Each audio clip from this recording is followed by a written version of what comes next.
welcome to At America, the U.S. Embassy's American Center, with me, Andrea, as your e-guide for today.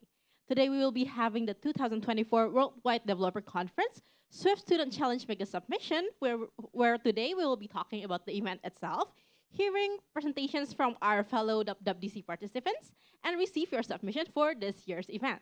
But before we start our event for today, I have a little trivia question for you to answer. True or false? Snake is the first mobile app ever created. If you think you know the answer, you can submit your answer to our social media platforms, and the first person who is able to answer correctly will be receiving a shout out later in the very end of the event. So now, without further ado, I would like to introduce you to our moderator for today. He is from iOS Developers Indonesia. Please welcome Kak Aditya Nugroho.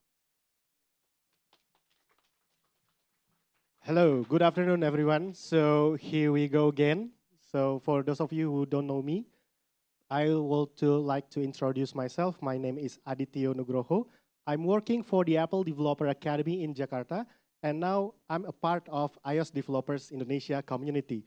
So together, please give a round of applause for everyone here.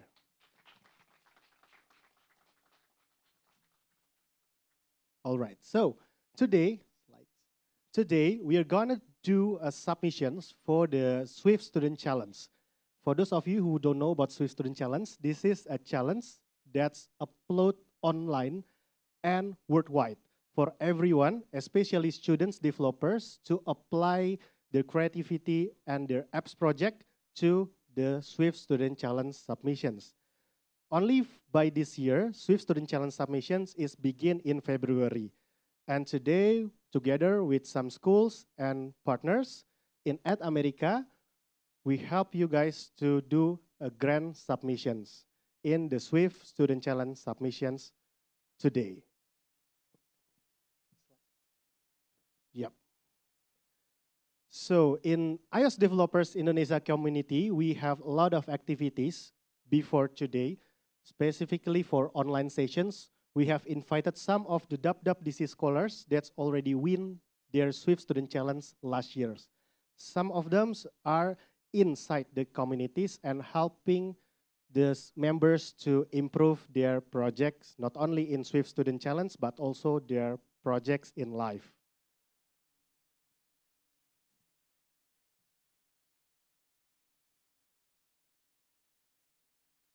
Even we have invited one of our friends, our colleague in Singapore, Jia Chen Yi, is a Swift Student Challenge winner for 2020 and 2021, and also Apple Certified Trainer from SG, who already speak on behalf of the SG community to influence iOS Developers Indonesia for the Swift Student Challenge submissions and also other project in iOS platform.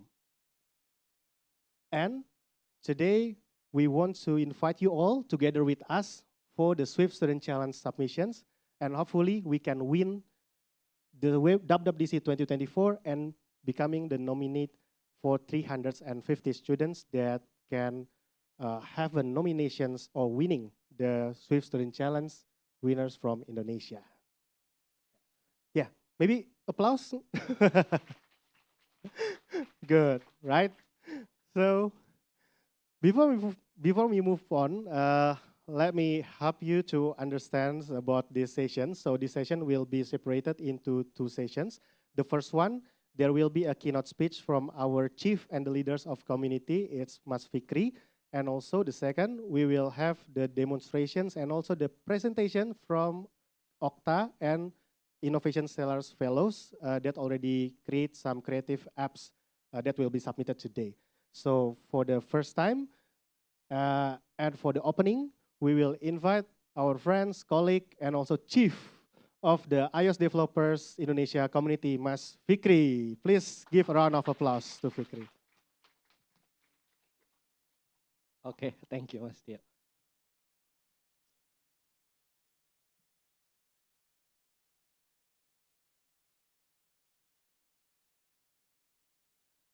Oke, teman-teman semua, selamat siang. Selamat datang di At Amerika ya. Jadi hari ini kita ada di IWDC 2024 Student Submission Challenge ya. Kurang lebih total peserta itu ada 50 orang ya. Oke. Oke, teman-teman, perkenalkan saya Fikri Hafzain Islami, software engineer di eVisory mobile ya. Ada yang tahu eVisory nggak? Anyone? Yang di ini student ya ini. Oh ya, tahu ya. Oke, jadi aku sebagai software engineer di mobile, especially pegangnya itu Android dan iOS. Ya, jadi buat ya iOS dan Android platform, mostly sekarang itu lagi ngegarap iOS app. Mungkin ini bukan fotoku ya, ini jadi fotonya CEO ku, Mas Gibran. Oke, jadi hari ini aku mau cerita sedikit tentang opportunities and challenge kalau kalian itu mau berkarir sebagai iOS developers. Ya, terutama yang masih students gitu ya. Iya, kalau di sana ada yang profesional ya harusnya bisa ngikutin juga. Oke, sebelum kita bahas opportunity-nya, kita bahas challenge-nya dulu. Kira-kira apa sih challenge-nya kalau kita berkarir sebagai iOS developers di Indonesia? Ini teman-teman, ini adalah chart untuk pengguna aktif iPhone. Ini iPhone only ya. Jadi di tahun 2021 itu hampir 1,4 miliar itu in the world ya. Jadi kalau di Indonesia itu Indonesia nyumbang angkanya 27 juta ya. Jadi ya orang Indonesia total udah 27 juta nih pegang iPhone. Itu iPhone, belum yang MacBook, iPad ya kan. Jadi kurang lebih nyumbang kira-kira kalau 27 juta itu sekitar 8% lah ya. Kalau 1,2 M 27 jutanya Indonesia, jadi kita itu nyumbang 8,3 sekian persen untuk pengguna iPhone. Ya which is banyak ya, 27 juta. Nah, ini berkaitan sama opportunities-nya nih. Kita ngomongin data dulu ya. Kalau kata Kompas dari Lemhanas Andi Wijayanto mengatakan Indonesia tuh butuh 9 juta ya. 9 juta talent di Indonesia. Tapi faktanya Indonesia tuh hanya cetak 30 ribu aja. 30 ribu orang gitu ya. Nah jadi targetnya tuh pengen 9 juta. Ya termaksud iOS developer ya, kalau kalian iOS gitu ya. Tapi per tahun itu cuman ada 30 ribu. Tapi kenyataannya adalah berbanding terbalik, sorry. Kita kayaknya ke sini dulu ya kayaknya. Oke.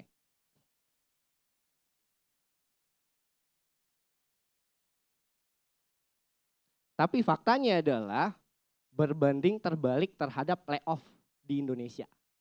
Ini kurang lebih data dari tahun 2021 sampai 2023, mid tahun 2023 kurang lebih ada, ini satu perusahaan aja ya, satu perusahaan aja ada 1.500 layoff untuk karyawannya. Jadi kalau aku ngambil poin yang pertama, sebenarnya nggak percaya kita butuh 9 juta. Karena faktanya adalah ada 7.064 people itu impact from 47 unique startup. Itu di Indonesia ya, belum di luar. Kalau di luar itu kurang lebih ada 1.000-an startup dan total itu 1 juta software engineer yang kena layoff. Jadi sebenarnya nggak valid poin ini ya. Poin ini sebenarnya nggak valid karena kita mau cetak,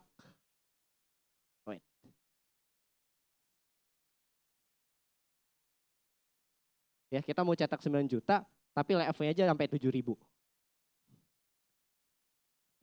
Oke, nah kalau kita lihat riset lagi di Indonesia ada 180.000 student itu di tahun 2023 software engineer di develop ya. Jadi yang nggak punya basic programming itu di develop totalnya ada 180.000. Ini source-nya itu dari Decoding. Ada yang tahu Decoding? Ya, education platform Decoding, tahu ya. Jadi mereka belajar total itu ada 180.000 lulusannya, gitu ya. Jadi kalau sebelumnya 30.000, ini ada 180.000. Nah data 30.000 tadi sebenarnya itu yang udah terhitung profesional. Dari sini lalu 180.000 diambil 30.000-nya. Yang dianggap yang terbentuk talent-talentnya adalah sebagai software engineer itu cuma 30.000. Iya itu gapnya jauh banget. Dan itu yang mau kita isi. Jadi sekarang tuh kita harus lihat ada gap nggak di suatu tempat ya. Ya udah kita isi. Nah ini ada 10 program beasiswa teman-teman di Indonesia terkait software engineering. Nggak cuma iOS aja. Kita nanti bahas iOS developers-nya nanti ya. Kita bahas ini. Ada Bangkit, by Google, Bapak Rekraf, segala macam sampai lintas Arta. Tahu nggak beasiswa mereka ini terkait software engineering tentang apa aja? Cuman tentang software engineer, web, backend, cloud, sama mobile.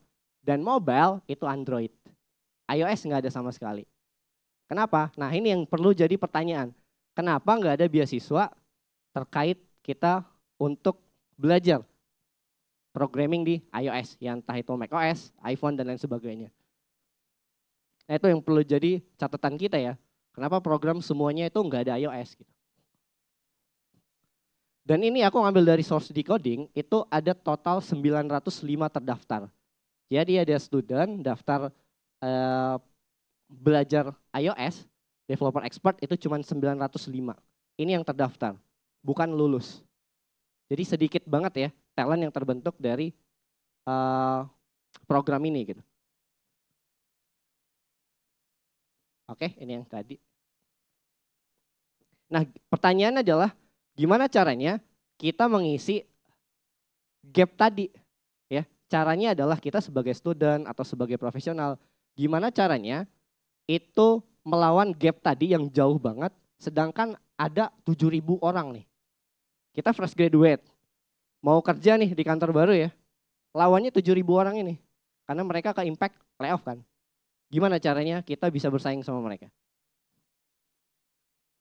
Caranya adalah kalian fokus di high level topics. Kalau kalian mau jadi software engineer untuk iOS developer, ya udah pelajarin high level topics. Misalkan kayak belajar testing di Swift gitu ya. Terus dalemin algoritma dan data structure di Swift misalkan gitu ya.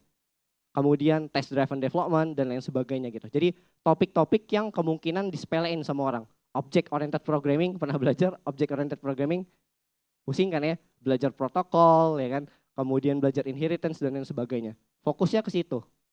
Jadi supaya bisa bersaing sama 7.064 karyawan yang udah profesional, pelajarin high level topics supaya nggak kalah.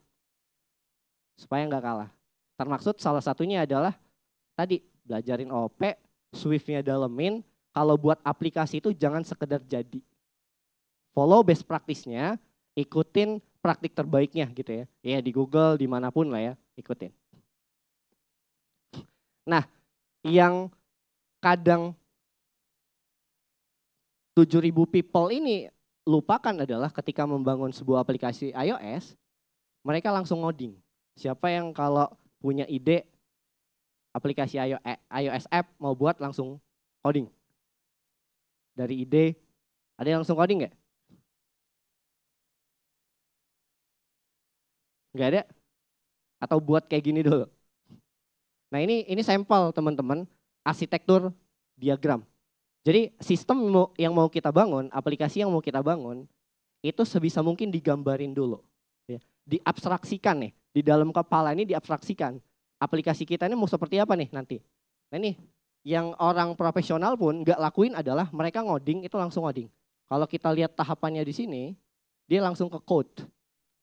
Padahal poin pentingnya ketika kalian nanti sewaktu jadi profesional, kalian harus understand the business, understand the problem gitu ya. Ada meetings, analisis, design, documentation, dan lain sebagainya. Baru ke code. Code ini step terakhir teman-teman sebenarnya. Ya. Jadi pahamin dulu bisnisnya, pahamin dulu problemnya, kita meetings, gather information sama tim bisnis mungkin, analisis kebutuhannya seperti apa, desainnya yang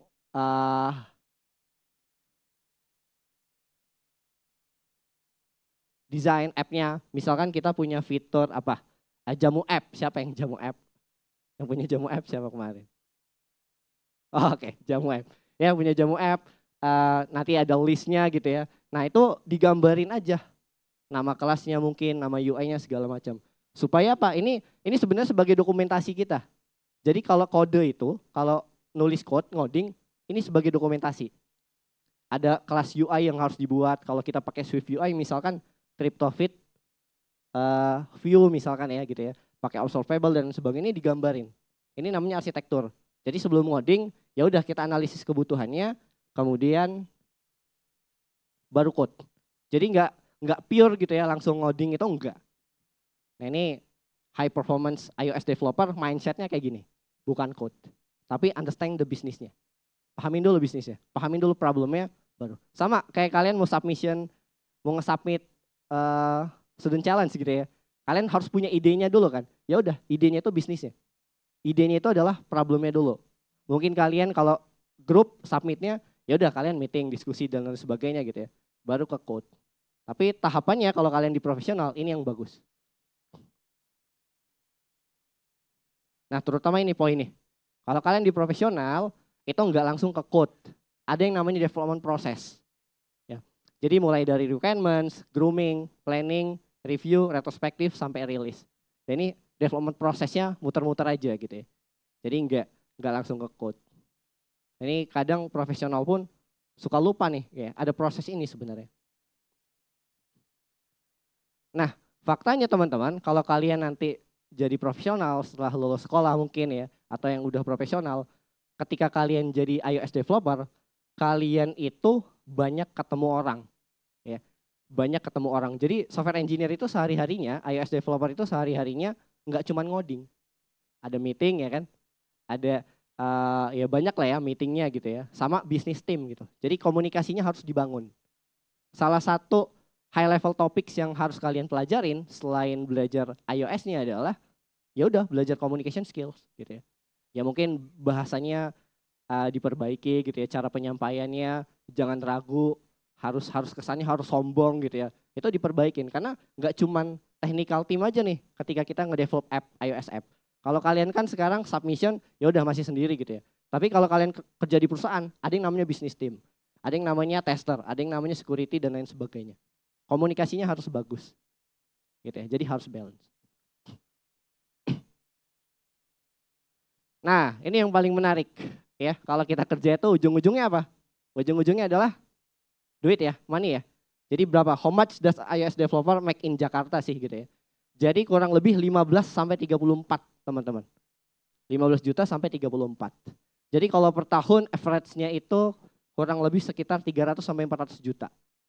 Dan kalau kita kerja nih di profesional di startup, itu minimal gaji itu ada yang 8 juta. Tapi kalau aku dapat dari info teman-teman terakhir ya, itu minimal 12 teman-teman. Jadi kalau kalian jadi iOS developer profesional, kerja itu per bulan 12. Ya, 12 juta which is kalau di Jakarta 12 udah gede lah ya. Nah ini yang posisi, ini middle ya teman-teman ya, ini mid level gitu. Kalau kalian jenjangnya junior, ke mid, udah rate salarinya segitu. Itu per bulan. Beda lagi teman-teman kalau di luar. Kalau di luar udah, ya kalau udah dolar udah 100 ribuan dolar ya gitu ya. Jadi per bulan itu bisa 100 sampai 300 jutaan gajinya. Nah, jadi kalau kalian bahasanya bagus, pintar bahasa Inggris, ya udah targetnya jangan di Indonesia, keluar sekalian gitu ya. Carinya di luar gitu. Biasanya yang banyak cari remote iOS developer itu di Singapura, Malaysia gitu ya, di Europe sana, London segala macam, Jerman tuh banyak cari. Kalau bisa targetnya jangan di Indo. Supaya kalau jatuh nggak dapat di luar, ya udah dapatnya di Indo gitu ya. Kalau di Indo jatuh mau dapat di mana gitu. Ya mindsetnya harus kayak gitu. Nah ini jenjang karir teman-teman kalau di profesional supaya kebayang. Ya. Jadi di profesional itu ada yang namanya entry level. Biasanya ya nyebutnya junior ya. Kemudian ada mid level. Nah yang salary tadi itu teman-teman itu ini adalah junior sampai mid level. Seniornya udah beda salarinya. Rate-nya itu sampai 30-an ke atas lah gitu ya. Ya gede banget lah di Indonesia kalau salarinya segitu. Kemudian ada entry level, ada mid level engineer, mid level gitu ya. Kemudian ada senior. Nanti ada pet-nya lagi teman-teman. Ya, ada pet gitu ya. Kalau kalian mau manajerial gitu, jadi pegang people, pegang coding juga. Pilihnya yang manajerial. Tapi kalau kalian yang nggak suka sama people gitu ya, jadi kayak ketemu orang itu lemas gitu ya. Ya udah, pilihnya itu lebih ke technical lead atau bisa dibilang itu principal. Jadi ya nggak ada komunikasi sama orang gitu ya. Udah kerjanya sendiri. Itu petnya. Kalian tinggal pilih nih. Kalau kalian nanti berkarir maunya yang gimana? Dua-duanya boleh, satu aja boleh.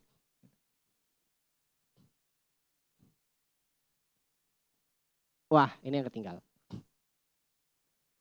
Nah ini ada chart teman-teman kurang lebih sebelum kita pelajarin high level topics, ada baiknya adalah kita perbaikin belajarnya.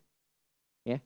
Jadi kadang kita harus mundur dulu ke belakang, benerin cara belajarnya teman-teman. Dulu aku ya baru lulus SMA tahun 2016 belajar coding gitu ya. Pas belajar coding nggak tahu caranya belajar. Ya udah belajar sehari tembak aja 8 jam gitu. Ya udah nggak ada yang nyambung gitu ya. Tapi setelah aku pelajarin, aku praktekin, aku baca yang namanya buku Atomic Habits. Ada yang udah baca belum? Baca ya, buku Atomic Habits ya. Jadi sebisa mungkin kalau kita punya target, itu dibuat sampai sekecil mungkin. Maksudnya di breakdown. Nah ini kalau di buku Atomic Habits, penulisnya bilang kalau bisa satu hari itu 1% aja. Ya, buat progres 1%, ya. Kalau kali 365, 1 tahun artinya udah 365%. Jadi santai aja gitu ya, nggak usah buru-buru. Berkarir itu bukan sprint teman-teman, tapi maraton ya. Jadi kadang kita harus mundur ke belakang, pelajarin dulu apa yang perlu dipelajarin di basic, ya. Tapi pada akhirnya ya udah, kita bakal melesat sendiri dari yang lain. Boom, ya udah sampai atas gitu.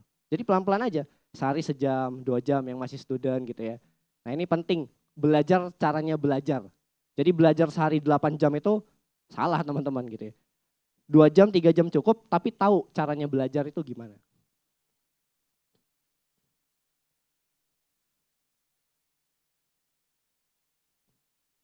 Nah, hobi. Apa sih hubungannya karir sama hobi? Hobi ini bisa menunjang productivity teman-teman. Jadi kalau kalian gak punya hobi, biasanya akan kacau. Jadi kadang ya, kita itu perlu cari sesuatu yang bertolak belakang sama kita. Apa kalau istilah kerennya itu divergent ya gitu ya. Jadi kalau misalkan kita sekolahnya software engineering, rekayasa perangkat lunak, kalau kita kerjanya iOS developer, ya udah cari hobi yang bertolak belakang sama kerjaan kita. Misalkan apa? Tari balet mungkin, ya kan? Main bulu tangkis, main apa lagi? Basket. Kenapa? Karena divergensi itu penting teman-teman buat karir kalian. Jadi semakin kita divergent, semakin kita bertolak belakang sama sesuatu yang kita lakukan, kita tuh bisa mitigasi resikonya. Jadi kalau kalian buat decision, itu tahu resikonya apa aja. Nah itu pentingnya hobi.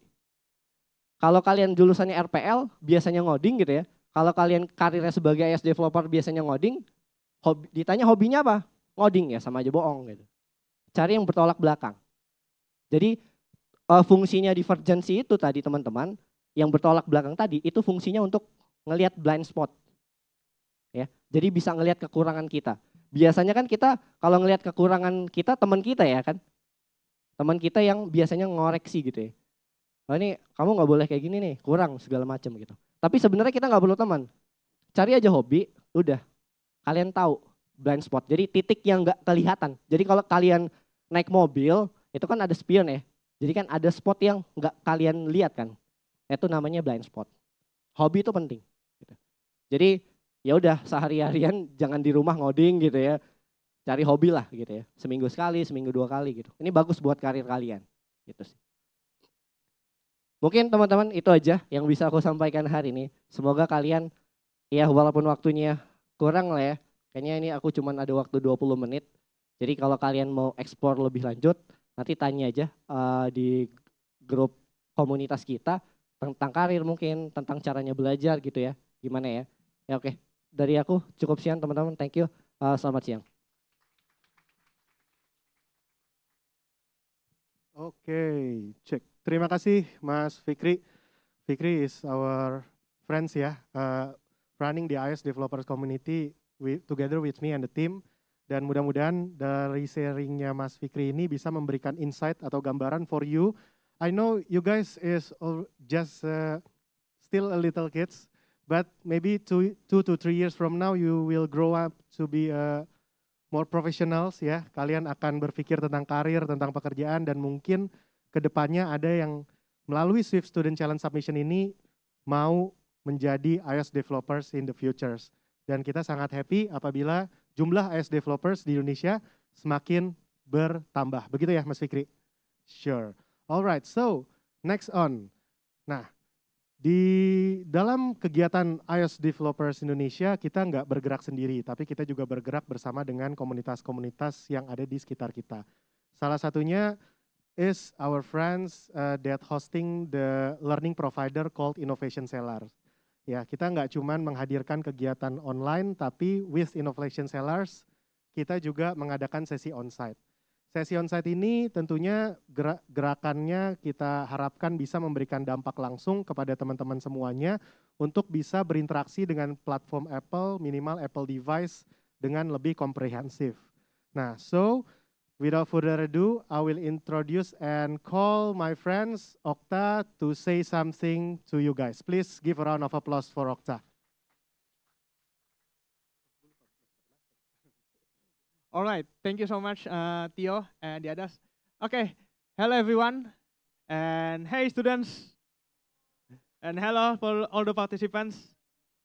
Okay, my name is Okta, and I'm an Apple certified trainer, and I also co-founded the Innovation Cellar, which is to help students and senior high school students to learn to code and learn technology so they can innovate better. And I also a mentor at Apple Developer Academy at Binus. Now, we have a program with this 1 month with schools, with Bina Bangsa schools, which is called Road to Swift Student Challenge. The purpose of this program is to inspire students to learn to code, to learn to create their own app through a Swift playground, and using technology. So this 1 month has been quite a journey, isn't it? Yeah.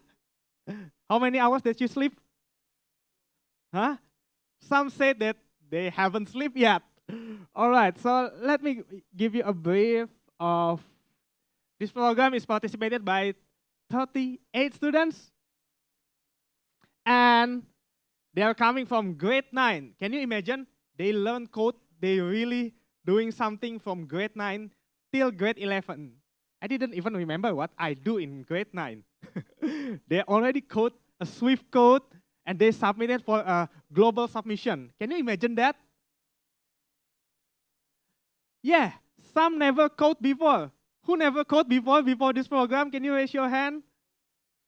I saw 1, 2, 3, 4, 5, 6. Oh, I saw some people who never code. I think the one who have code before is coming from their school.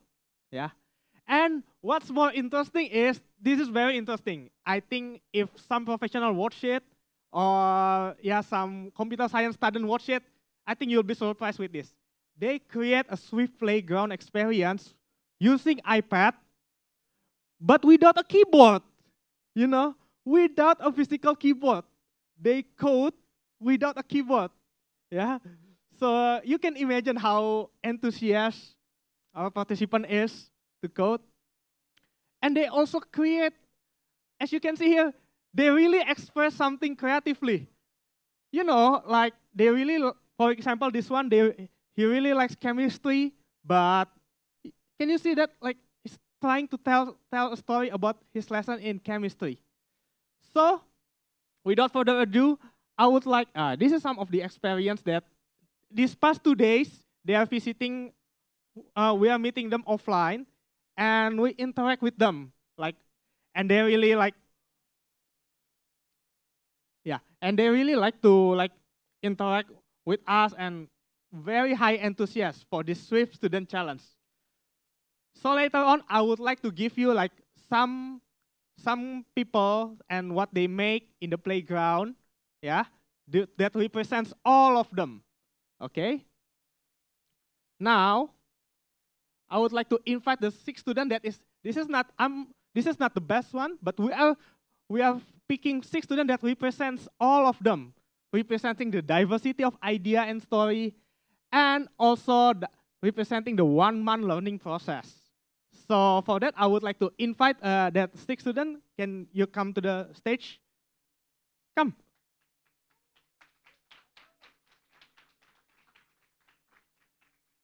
Yeah, you can sit anywhere. Just pick your seat.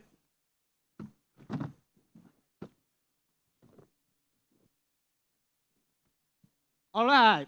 Yeah, don't be nervous. Yeah, I'm just asking your submission. Okay. I just want you to tell what is your submission, and then later on, I will ask you again about how's your learning progress. Are you still new, or are you? Oh, I'm so upset with this. Yeah, just tell the audience. Yeah. So the first one that I want to share is I'm going to skip some part. Wait. I'm going to skip it. Next. Okay. Next. What happened? Okay. Okay, wait. I'm going to start with not this one, not this one, please. Okay, this one. It's okay. Yeah, I would like Phoebe to tell first. For this category, I would like to. I said earlier, right? They express creatively. These students express themselves in a way on what lesson or what they like they learned in school. This one is about astronomy. So Phoebe, can you tell what are you making here? So I made an astronomy game just because I love astronomy. Mhm. What else? Yeah. So can I explain about my game or? Sure. Yeah. So basically, my game is about how do I Mhm. say no? Yeah, you can tell to them. Yeah. So basically, I know that a lot of people are into astronomy, but since astronomy is a bit complicated, it's hard for people to just get into it because there's like lots of things like laws. You have to understand laws, equations, and like there's so many things about it. You know, like you have to understand planets, suns, and all of that. So basically, for my game, I would love to help people who do not have a starting point in getting into astronomy. So in this app, these are like the beginner-friendly informations about like planets and stuff. And honestly, I wanted to make like 3 chapters, which is like about types of galaxies and constellations. But I did not have much time to do it, so I just made it about the solar system. And you will also be guided by this cat named Felicette, which is actually an actual cat who went to space, but like got killed 2 months after because like this space program put like some chips and stuff in its brain. So I just wanted to honor the cat by like putting it in my game. Yeah, so you can also learn about like the moons that the planets have, the uh, length of years, and I even put some fun facts and stuff. Okay. So yeah, that's Okay. about it. Okay. So thank you, Phoebe. Can you give applause to Phoebe? All right. So this one about astronomy, astronomy lesson. I also want to show you another lesson that they express in their school into this playground. Next, I want to. Okay, wait a second. The screen is delaying. Wait a moment. Not showing anything. Ah, okay, finally. Okay, now it's about science. Now I want to ask Faylin to, yeah, you can stand if you want about her expression in chemistry. So hello everyone, my name is Valen. I am from BBS PIC and I'm gonna give a bit of a background. I didn't actually started coding 1 month ago. I actually started coding 2 days ago, 3 days ago. I started coding Swift 3 days ago and I come up with this application or this program which I believe would be really beneficial for students like us and even many around the world. Anyone around this crowd, does anyone know the IGCSE program? Can you please raise up your hand? Okay, guys, IGCSE is an international type of test that Sec 4 or Sec 3 or JCB take. And one of the things that comes up is IGCSE chemistry, which is what I took last year. And it happened to be that one of the paper includes experiment where we have to mix solutions and we need to write down what it is, what the color changes or what the solutions, when they combine, what does it become? And we have to write them down. And from this, I actually have a big struggle because it's really hard for me to memorize things, especially when it just comes up that we need to listen to a teacher or read a book on what the answer is.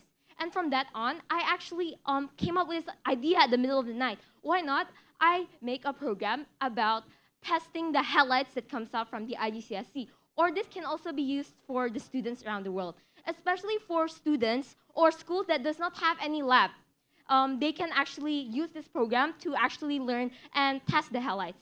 And as you can see here, it's an interactive game where you can actually insert the type of solution. First of all, we will start out with the dilute nitric acid, and we will add in the silver nitrate, which will become and change different colors of chloride, iodine, and bromide. And when we make them together, in this image, when we press it, it will actually go to another page with animation, will change its colors. And in this form of visual learning, it can actually help the students learn in a great way and in a great fun experience, which I believe is really beneficial. All right. Okay. Okay. Thank you, Vaylin. So that's about a chemistry lesson. What's interesting about chemistry is we have actually have one more person that also talks about chemistry. Okay. So you wanna mind to tell about it, Josh? Yeah, you just come out in front. Woo.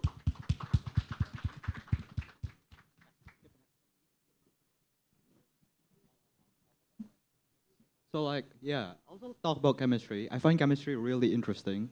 Like for example, in this case, like you have two substances that you don't know what it is. You just mix it, and like the result is really unpredictable. And that's really actually pulled my interest on learning chemistry more.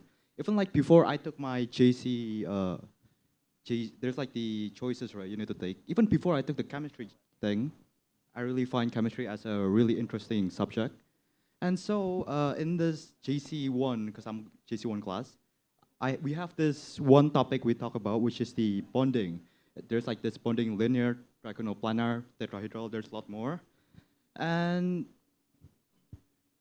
yeah, those kind of things, I actually really struggle on learning that thing. So like, I actually studied hard, really hard, and somehow I actually got #1 better than the smartest class. Oh, right? nice. Cool. And those things really actually pulled me into chemistry even more.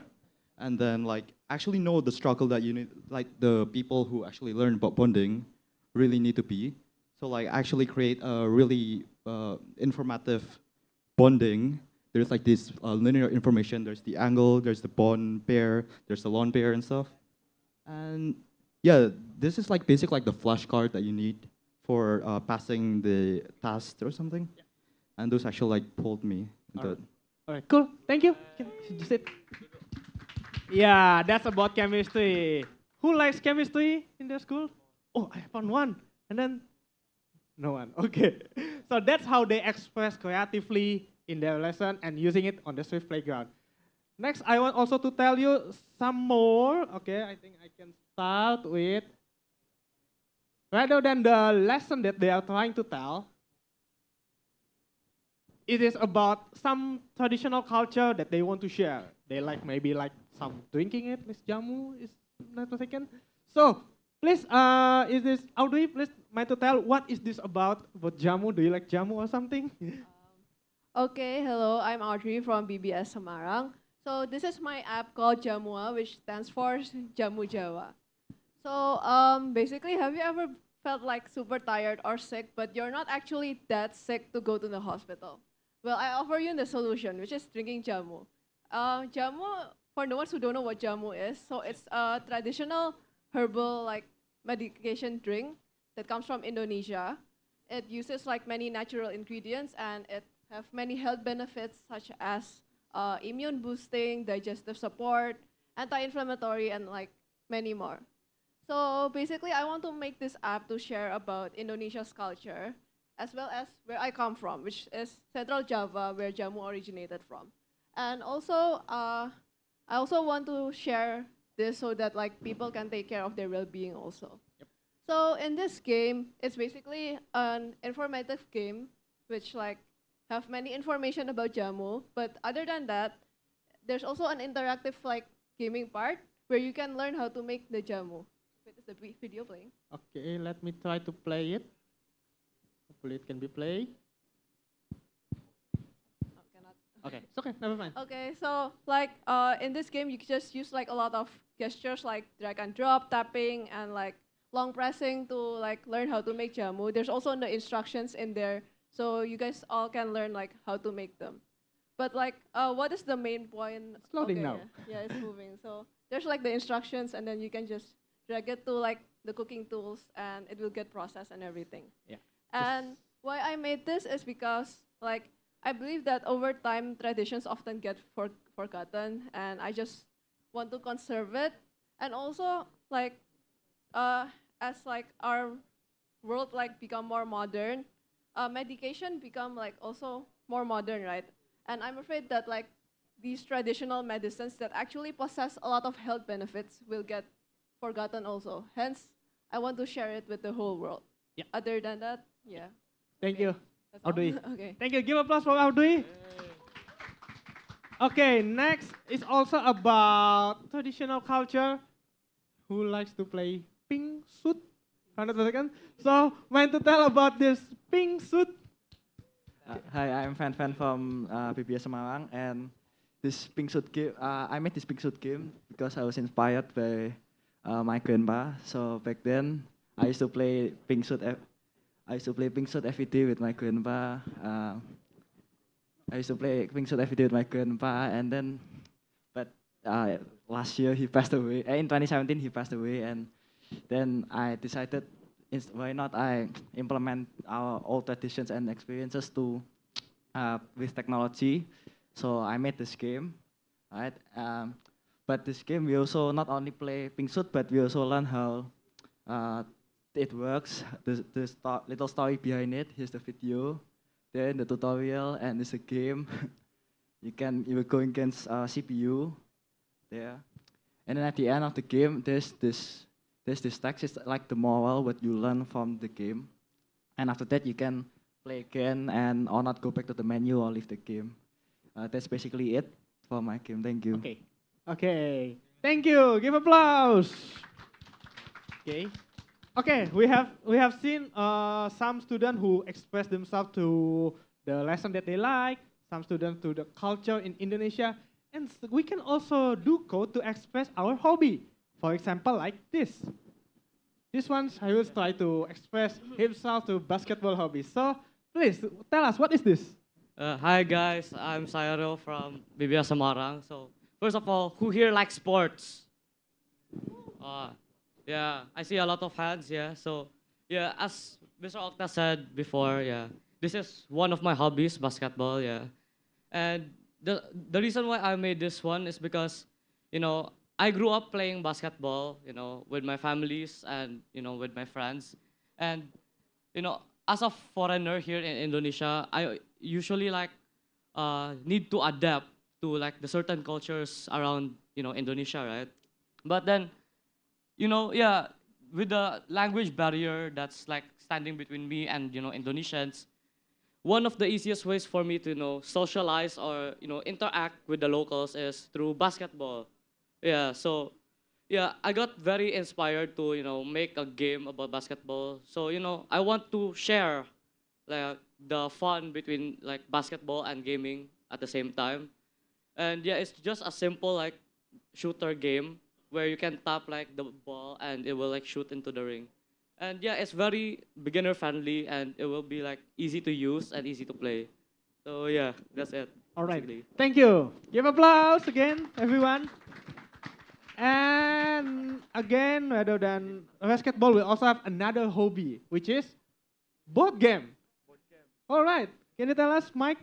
Yeah, hi, I'm Michael. I'm from the BBS Semarang campus, and I am a massive nerd.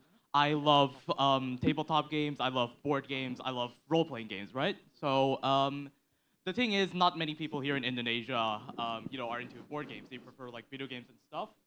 And whenever I want to play like let's say a game of Dungeons and Dragons, I have to call my friends on Discord, and then like we have to open 50 different applications just to play. We gotta have a Google Docs to write down the story points. We gotta have like we gotta have like an Excel spreadsheet just to like note down all of our statistics. and then we still gotta have like the rule book open to note down all of like the, all the weapons we're using or like all the spells we plan to use, and like it's a mess, right? So I was, I wanted to find a way like, why don't we just have an application that like combines it all into one? So instead of being smart and making a simple like like a glorified PowerPoint, right? I decided to do something a bit too big, which was make a basically just a combination of all the things you need to play a tabletop role-playing game. So here we can see you can load up games. Here you can load up your game. You can save up like your board size, so you can track your movement on the table as seen there. You can roll the dice based on like the statistics you've saved in your character manager, and yeah, it's not exactly pretty right now, and it may be a bit too big and ambitious, but I'm not exactly the best-looking guy, and I'm a bit too big, and I'm here presenting in front of all of you, so dreams can come true. Cool. Thank you. All right. So besides the 7, and I also would like to give appreciation to all other students who participate. They create the same quality and the same learning experience as this one. So congrats to everyone who will be submitting later on. So for 6 of you, I want to you share another. My question is, next is, I want to tell to others. Tell us your learning experience. Have you learned code before? Have you never learned code before? What's the man learning experience? Can you tell us? Who wants to start? Anyone? And they start pointing each other. You want? Oh, I guess sure. I can start, yeah. Yeah. So I guess, if you take CS before, like in JC1, I guess you would learn how to code, but, in Python, I guess. Okay. But the thing is, in Swift and Python, the syntax is very different. So yeah, when I first learned Swift, it's very difficult to understand. But I think all of us has like sleepless nights trying to complete our game and like our app. So yeah, it was very tough, but at the end it's like very satisfying to see that your game works actually. Woo. Yeah. Okay. Thank you. Anyone else want to tell your learning experience? So hi, my name is Valen again. So I started coding 2 days ago for Swift. However, I do have a Python background, just like what he said. However, what makes me learn this program really nicely and swiftly is the fact that we have the Apple trainers like Mr. Okta himself to help us, and he actually taught us the basics. And from that, he also tells us a really, really important tip. If you cannot solve a really big or complex problem, you need to try and solve the simplest one in the simplest way possible, just like the basic building blocks of everything. And I believe that's a really great tip that helps us truly to code in Swift. All right, thank you. Anyone else want to tell? Joshua? Josh, you want to tell something? Oh, sure. Okay, so I'm Audrey, and basically I started learning Swift maybe like 1 to 2 months ago. I use like, if you have the Swift Playground app, there's like many playground that gives you a lot of tutorials, like learn to code and stuff like that. So that's where I mostly learn Swift at. And then I just use like most of the knowledge there to like create my app. So yeah. Okay, thank you. Anyone else want to tell? Josh? Yeah, sure. So yeah, same. I started Swift like a couple weeks ago. Couple weeks ago. Yeah. Okay. If like that one's just pure raw, I don't know anything. Uh-huh. So I just like look at the WWDC past winners and like look at the code. I would try to understand what it is and look like from other resources from the internet and stuff. And yeah, I tried to like create it from the like my own Swift playground and stuff. And you don't want to know how many errors I got there. That's normal as a coder, Yeah, as a programmer. I know. That's very normal. Yeah, so like in this past 3 days, I just like asked for like help from the people, the mentors there. They actually helped me to create an actual application. I was actually really surprised that I can actually create that kind of thing. Cool. Thank you. Anyone else want to tell your experience? If not, Right, yeah, I sure. guess I'll talk a bit too. So like, Cyril said, most of us have like a little bit of coding experience with Python from like computer science classes, but lots of the coding in what the Swift apps and the Swift playground is based on Xcode, and it's also very similar to, the syntax is also pretty similar to like the C# and C+ series of coding programs. So like, and I have a bit of experience with those. So like, the skills, some of them were transferable, some of them weren't. And the ones that weren't, let me tell you, as like a programmer for editing, Stack Overflow will be your best friend. Just find an online forum that like, you can find people with similar problems with you. All you gotta do is like, read through, understand what the problem is, and like, change a variable or two so it matches with your code. Right, thank you. You too, you want to share something? So for my learning experience, I learned code. I learned Swift like a month ago, with the help of my friends, I will, and with the help of ChatGPT and Blackbox. But those weren't my main help. My main help was the apps, the codes in the Swift UI. There were tutorials that helped me a lot. So I believe that those were the most helpful things in my learning experience. Okay, you want to hug him? You want to hug him? Okay. All right. You want to share something? You already, yeah. Okay, everyone already. Quick question. Who is from these six who code without a keyboard? Without an actual keyboard? We have one, two, all of you? Without, except you? Okay, you can see they are submitting a WWDC submission without a keyboard. So if they can, I believe you can. All right, and okay, I want to ask one more question. Like, what is the most struggling experience that you experienced during the creation of this? Like, oh, like it's very upsetting. Like, what happened? Anyone want to share? If not, that's also okay. So the struggle that I encountered was mostly the design, how to design the game. As you saw from my pink suit, the background was horrible, and I plan to change it. But yeah, most of the struggle was either the design or maybe time management, because I was not only focusing on Swift, but I was also focusing on my education in school. But these past few days, I've only been focusing on Swift, so I completely forgot about classes in school. Okay, that's very interesting point that all of them are trying to submit this submission while doing their own school, right? Yeah, I really appreciate that. Anyone else want to share your struggle or some tips for others who want? There are other school also watching, other students also watching. Maybe if you want to give some tips if you encountering this or that. I guess like my biggest struggle is, my power bar actually. Because although it looks simple, like just a shape going up and down, the increasing, decreasing. But that thing actually took me like 3 weeks to actually like finish. Because like, yeah, I just completed it like yesterday, I guess. That power bar? Yeah, that power bar took like 3 weeks to like actually finish. Yeah. And I guess, yeah, if you have someone or like someone who's more experienced, I guess, you could basically like ask them to like, how do you do this, because it's actually very helpful, even though if like your problem is not related to any of what you're doing, it's still like a little bit helpful for like future knowledge. Yeah. Okay. So from this point, I learned that if you are using some apps, if you're encountering a bug in your apps, you should appreciate the engineers. Even for him, it took like 3 weeks, right, to create that bar. Yeah. All right. Okay. Anyone else want to share their struggle? Your struggle?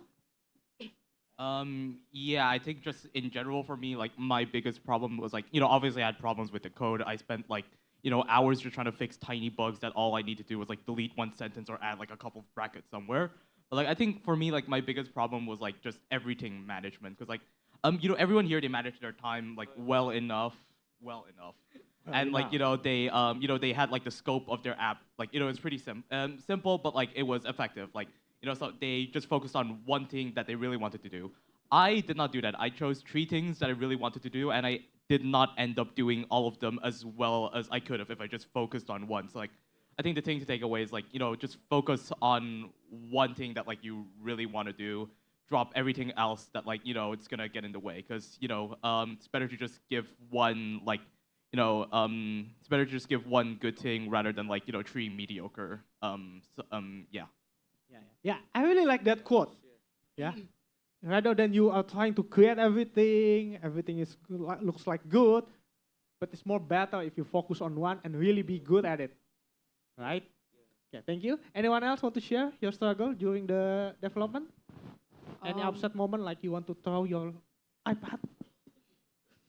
For me, I'm like quite a perfectionist, so like there's actually many small little bugs in my game, but like since like there's actually not enough time to fix all of them, I just let them be if they are like really that noticeable. But sometimes it kind of triggers me, and also like for me, yeah, it's just time management. See, like it's like balancing between school and Swift. It's kind of hard, but yeah, that's all. Yeah, it's perfectly fine, perfectly imperfect, right? All right. Okay, you two want to share? I will say that the biggest struggle that I face is probably like making the code itself. Like in this Swift, right, there's like a lot of libraries that we need to actually know. We need to actually understand how we use it. And so like I usually even search Google, I even search like YouTube about like how to use this library, and I still don't really understand. So like what I usually do is that like I grinded all the things that I don't really understand in the like the night before we actually met the mentors, and right after we met the mentors, I asked all the things that I wanna. And Really ask everything and anytime. yeah, it took all of it you. took a while actually. And like the second one is probably like the designing that I have in my application. Like mine's about the bonding before I mentioned. Oh yeah, about the bonding, and it's actually not that welcoming. I would say it's still like under development that time. It's actually not quite updated yet. It's now much more better than this. It's actually the image there is not actually that kind of friendly, welcoming thing. So like I even asked the designer there, but like what do I do? How do I like make this thing better to actually see it? And they actually helped me. That took like quite a while to actually fix it. So that's probably like my biggest struggle. Okay, thank you. Last, you want to share something? So starting this whole program, as I said, I didn't really know how to use the Swift program itself. So the struggle itself was learning how to do the actual code, and especially that it's chemistry. It's something that I'm not really strong in. So through this, I actually had to learn both the Swift language and the topic itself, and all that I just required time management to slowly cope with it, and a website that really helped me is the Apple development website itself. They actually have really great codes, and especially it's of course from the Apple development place itself. I believe that it really helped with every detail of the code, and since they actually put out the best codes in such ways that it can produce the best output. All right, thank you very much. One last, not a question, but I want to give a statement because everyone who's watching here is a developer and also other students at other school, So can you give us some one or two statements that can inspire them to join and to continue learn Swift? So maybe next year they can also join this challenge. Anyone want to start? Give their statement. Like, come on, guys. Anything? Some last statement for other school and other students who are watching this? Yeah. So coding, you don't have to be good in coding. You don't have to like coding, but yeah, if you try it, it doesn't hurt, and it's something that will be truly beneficial for everyone and for the future. All right, thank you. For me, I think is that if you want to join this challenge, maybe next year, remember to actually start early because a lot of us really rush our programs. So, yeah, starting early really helps. Starting from after the submission, start your learning again. Yeah, you still have 1 year to maybe, learn. maybe not that early, but Yeah. if you want to learn, sure. Yeah, okay. Next. I guess yeah, what I've learned is that don't give up actually, because even if like there's 20 errors, like Joshua here, he like persevered to actually fix every single one of them. So yeah, even if you like as she said, if you're not good at coding, yeah, it's okay. Everyone's a beginner at some point, and just persevere. Try your best. Yeah, and that's it. Thank you. Anyone else want to give your statement to your friends out there, either online or here? I would say that yeah, similar to Cyril, right? Yeah, don't give up. Like, don't give up. And the second thing I also want to say is that do not procrastinate. Like, I really procrastinate there. Like, oh my god, I'm so tired. What do I do? If I code more, my eyes is stirring up. But then like I still like force myself, which is really not that good for your health, right? So like I would say to like not procrastinate and start early. Anyone else? A few quotes from my friends. Okay, quotes. No pain, no gain. All right. One day or they win. Failure leads to success. All right. Cool. Anyone else? All right, yeah, I'm just gonna, keep the last one I'm just gonna say something that a lot of people have told me. KISS, keep it simple, stupid. Just do what you know, and yeah, you should just do what you know, and if you don't know something, maybe if you don't know how to do something, maybe it's for the best, because you're just gonna get into more trouble trying to learn it within such a short time span. All right. Thank you very much, everyone. Very last, who do you think from all of you are going to win? Who will get? Audrey. Audrey. Oh. Why? Okay, now they're pinpointing each other. All right. Okay, so I think as a closing statement from me before we go into the question, and this is my message for all of the students here and to the professional out there and for all the other people, students who are watching this. Yeah. So this challenge is not for you. It's not just for you to win and just be proud of yourself. This is part of your learning journey to become a developer. This is part of your learning journey to create an impact, to create an application, to create something that you like, to express yourself to something. You can like what you all make. You express yourself, the likeness of your about chemistry. You want to express about chemistry, about your hobby. Coding is a way to express yourself and to help people outside. So after this challenge, either you are winning, either you get or not, there'll always be next year. So you have another year to learn. Yeah, you have one more year to learn because your journey will continue. Yeah, until you become, if you want to become an iOS developer, that's the journey that you want to be part of. Okay, either if you work in the company or you want to work by yourself by creating an app, creating a games that you like. Yeah, so this Swift Student Challenge is just the beginning of your learning journey. Yeah, we just want to celebrate it together. All right, so please give applause everyone for everyone in here. All right, so it's time for Q&A, right? It's a time of Q&A from the audience. Okay, the six of you may go down. Thank you, everyone. All right, please give a round of applause for the students from Bina Bangsa School. And maybe Kak Okta, please stay here with me. Here. Okay. Hearing from the story that the story from the students, I think that where have I been? Yeah. In ninth grade, yeah. Yeah. Maybe grade. 11th grade. Yeah, 11th grade. Maybe I'm just throwing rocks to manga, pohon manga, yeah. Or playing soccer in the field, yeah. Yeah. But I'm playing one. I play computer games. Yeah. But looking at them, I see some future tech talents in here. Wow, very great. So why don't we ask Okta then? Now, yeah, because Okta already asked you students one by one, and why don't we ask Okta? Oh, sure, yeah. Sure. Because we have some participants also, not only from Bina Bangsa School. I almost forget to greet some of schools that coming here. There is Bina Bangsa. There is Bina Nusantara BNCC. Yeah, you there? BNCC, hi, yeah, BNCC team from Bina Nusantara University, and some of teachers from Tarik bin Ziyad. Hello, Pak. Tarik bin Ziyad from Bekasi. Yeah, and maybe some students there. I don't know where are your school? From where? Sorry? Whoa. IMS. I'm not sure. But again, thank you for coming. Yeah, and In online, maybe we have some students from Pangudi Luhur, yeah, Yeah. from Al Azhar and something, and so on and so forth, yeah. So thank you for coming, joining with us to have a submission today. And again, why don't we ask Okta Sure. about it?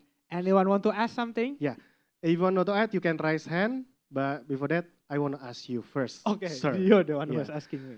You asked the students about their struggle Mhm. in coding. So what your struggle in teaching them code? That's a very direct question. I have to think first. Let me remember. Yeah. Okay. I would say that's not a struggle. So I think the most challenging one is we come from different generation and different environment. Yeah, from the way I. It's not saying like I'm very old. Yeah, I'm still in my 20. All right, but just like I think we have like 10 years gap. Within just that 10 years gap, there is so much different in the way we learn. Can you imagine in my age of learning, there are no chat GPT. Yes. YouTube resource is very limited. If I'm Yes. trying to Google something, I have like to spend like 30 minutes to find the exact resource that I want. But for all of you, it's like in a glance, or just ask ChatGPT, hey ChatGPT, can you, Yep. I have this problem, please solve it, and boom, the code is there. Yeah. Yep. So the challenge is like, I think it's like to make everyone not just understand about this is how do you do it. Yeah, because if you ask me, I always not just giving you like this is how you did, but I always give you like my thought of process. So I want you to understand the process of me. So because when you ask me, everyone and when just like everyone asking me about code, I never like just giving you like the result, but I want you to know the process of solving it. Yeah, in my own head, like what? So in the future, you don't have to ask me again because you know the thought of process. Because when you're coding, like every day you will meet a new problem. Yeah, there will be no like same exact problem. But if you know the process on how you to solve it, I think that will be very, very powerful if you want to learn. Yeah, I think that's the difference. So I have in this the not the struggle, but the very important part is just to explain that process in very detail. Yeah. So to understand the process. Yeah. So you need also a time to teach them how to think through the process. Yeah, Not only at the endpoints or just do a code. Yeah. Yeah, because what's very unique interacting with you, like I'm just sharing my own personal experience interacting with you. Yeah, Yep. I think because of this generation is very fast. When I try to explain something, even when my answer haven't been completely done or the problem hasn't been solved, I'm trying to explain it. Yep. Another question already come up. Hey, so how to do this? And then how does it? Wait. Calm down. We finish this one first, and then we go to another. Okay. Take a break. Yeah, take a break. Yeah, I think that's the difference between my generation and all of them. But I think that's a very fun journey to interact with all of them. Yeah, sure. Thank you, Kak Okta. So Yeah. I know you at the Apple Developer Academy as a technical mentors, and also you are now as a Apple certified trainers. And upcoming, you will have another certification like Hopefully. APLS, right? Yeah. Apple Professional Learning Specialist. So I'm gonna ask you about your strategies or methodology. So what are your strategies that you are implemented to maintain? It's not small numbers, 38 students or maybe 40. What are your strategies or methodology that you implemented to maintain those of students? You mean maintaining what? Maintaining their project, their applications to be ready for the submissions. Do you have specific methodology or strategy? Yeah. In learning, in learning especially. Yeah. For that, I don't really think like a specific strategic things, but for all of you, if you still want to learn, you want to ask me, you know me, like, and I also always give you the resources. Yeah, why I'm giving you the resources is not because like I don't want to tell you, but every year there will always be a new resources. Like it's very impossible for me to teach you, okay, this one, and then the next year there will be a new technology, new documentation coming out. Yeah. Yeah. So I want to teach you like the very process of how you read it, how you solve it, how you search for it. So yeah, type strategy. If you want to ask or is it asking for resources, or you want to have some more of this, let me know, and we can think something out of it. Yeah, I think that's what in my mind. Okay, so I believe it's more like to the documenting the questions, right? Yeah, right. Right, because we have some teachers here. Mhm. Maybe the teachers can also learn from you as a Stanford trainer. So Mhm. when we have like younger generations that always ask anything Mhm. to us, so we can try to document all the questions, Mhm. and we learn also Yeah. through that, right? Right. All right. Great, great. So again, guys, if you have a questions for Okta, please raise your hand. Anyone have a Not, question? yeah, not only for the students, but also the teachers, because Yeah. we have some teachers joining with Teachers us and now. others? Oh, yes, there's one student. Okay, can you stand up, please? Tell your name and where you come from. Hello, my name is Farel Chandra Berwin, and I'm from Khalifa MS. And my question is, for making, I'm just diving into Swift, and how the process is making the concept first, or maybe design first, or coding first. Yeah, like that. Okay. All right. So the design thinking first, or the design of product first, or coding first. Yeah. Okay. So the learning, where should you start? Yeah. All That's right. a good question. Thank All you. right. I think the very first one is not just I can't say like either it's the coding one, is it the design one. I think the one you have to choose as your baseline is the thing that you make that makes you excited and interested the most. If the thing that you're very interested is in the coding, because I every time I deal with code, it makes me excited. Every time I deal with code and I see a new code, I really like it. I want to learn it. Then go start with it. If you like about the designing the app and you like to put interface and you really want to put it out there, make the app happen, start with it. If you really like solving a problem, you want to help your friend, you want to help your teacher, help your parents, or you like even you if you want to make an app just for I want to generate a lot of money, yeah, start with that. If you want to express yourself, oh, I like what others did, like, oh, I want to express myself so others can know my portfolio, to chemistry, to my hobby in board games. Start with that. So that in this learning journey, there is no like one exact point of where you have to start, but you have to decide what makes you interested the most. Because I believe learning to code is not easy, right? Who said it is easy? No, it's not easy. Yeah, learning something new is never easy. But if you start with something that you don't like, you start with something that you makes you feel upset, even when you woke up and you see it, like, oh, I don't want to see it. Yeah, you'll never be able to sustain. So start with something that you love and you like. Okay, good. That's Okay, answer thank you. questions. Okay, thank you. Please clap hands for our friends there. Thank you. Okay, just for the information, so we in the community have simple gift. So maybe you can ask to have this kind of three stickers. Yeah. Thank you for your question. So Mas Arif, maybe you can give some sticker set to our fellow friends there. So more stickers for your iPad. More stickers for your MacBook. And again, some of you who already do submissions can also have this kind of stickers after this event. Yep. But you may ask also, yeah? Yeah, Ask you may just ask if you have, also to have yeah? these stickers.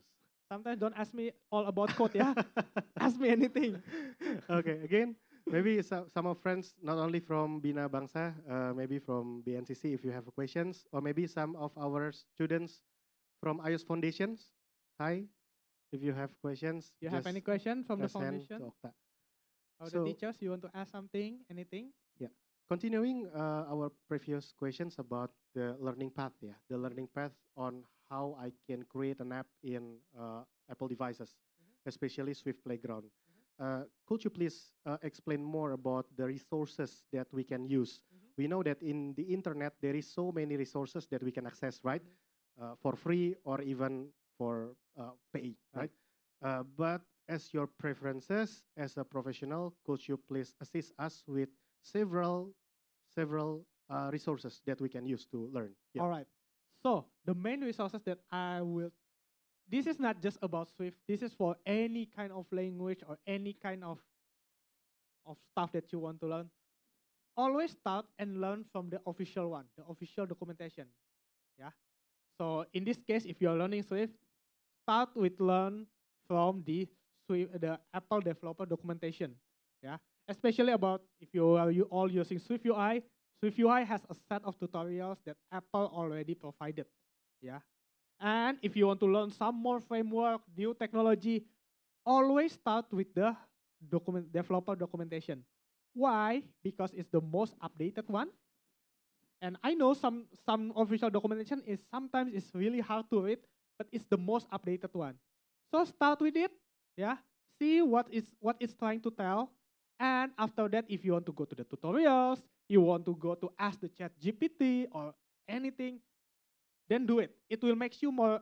You have more understanding because you already learned it first from the official one.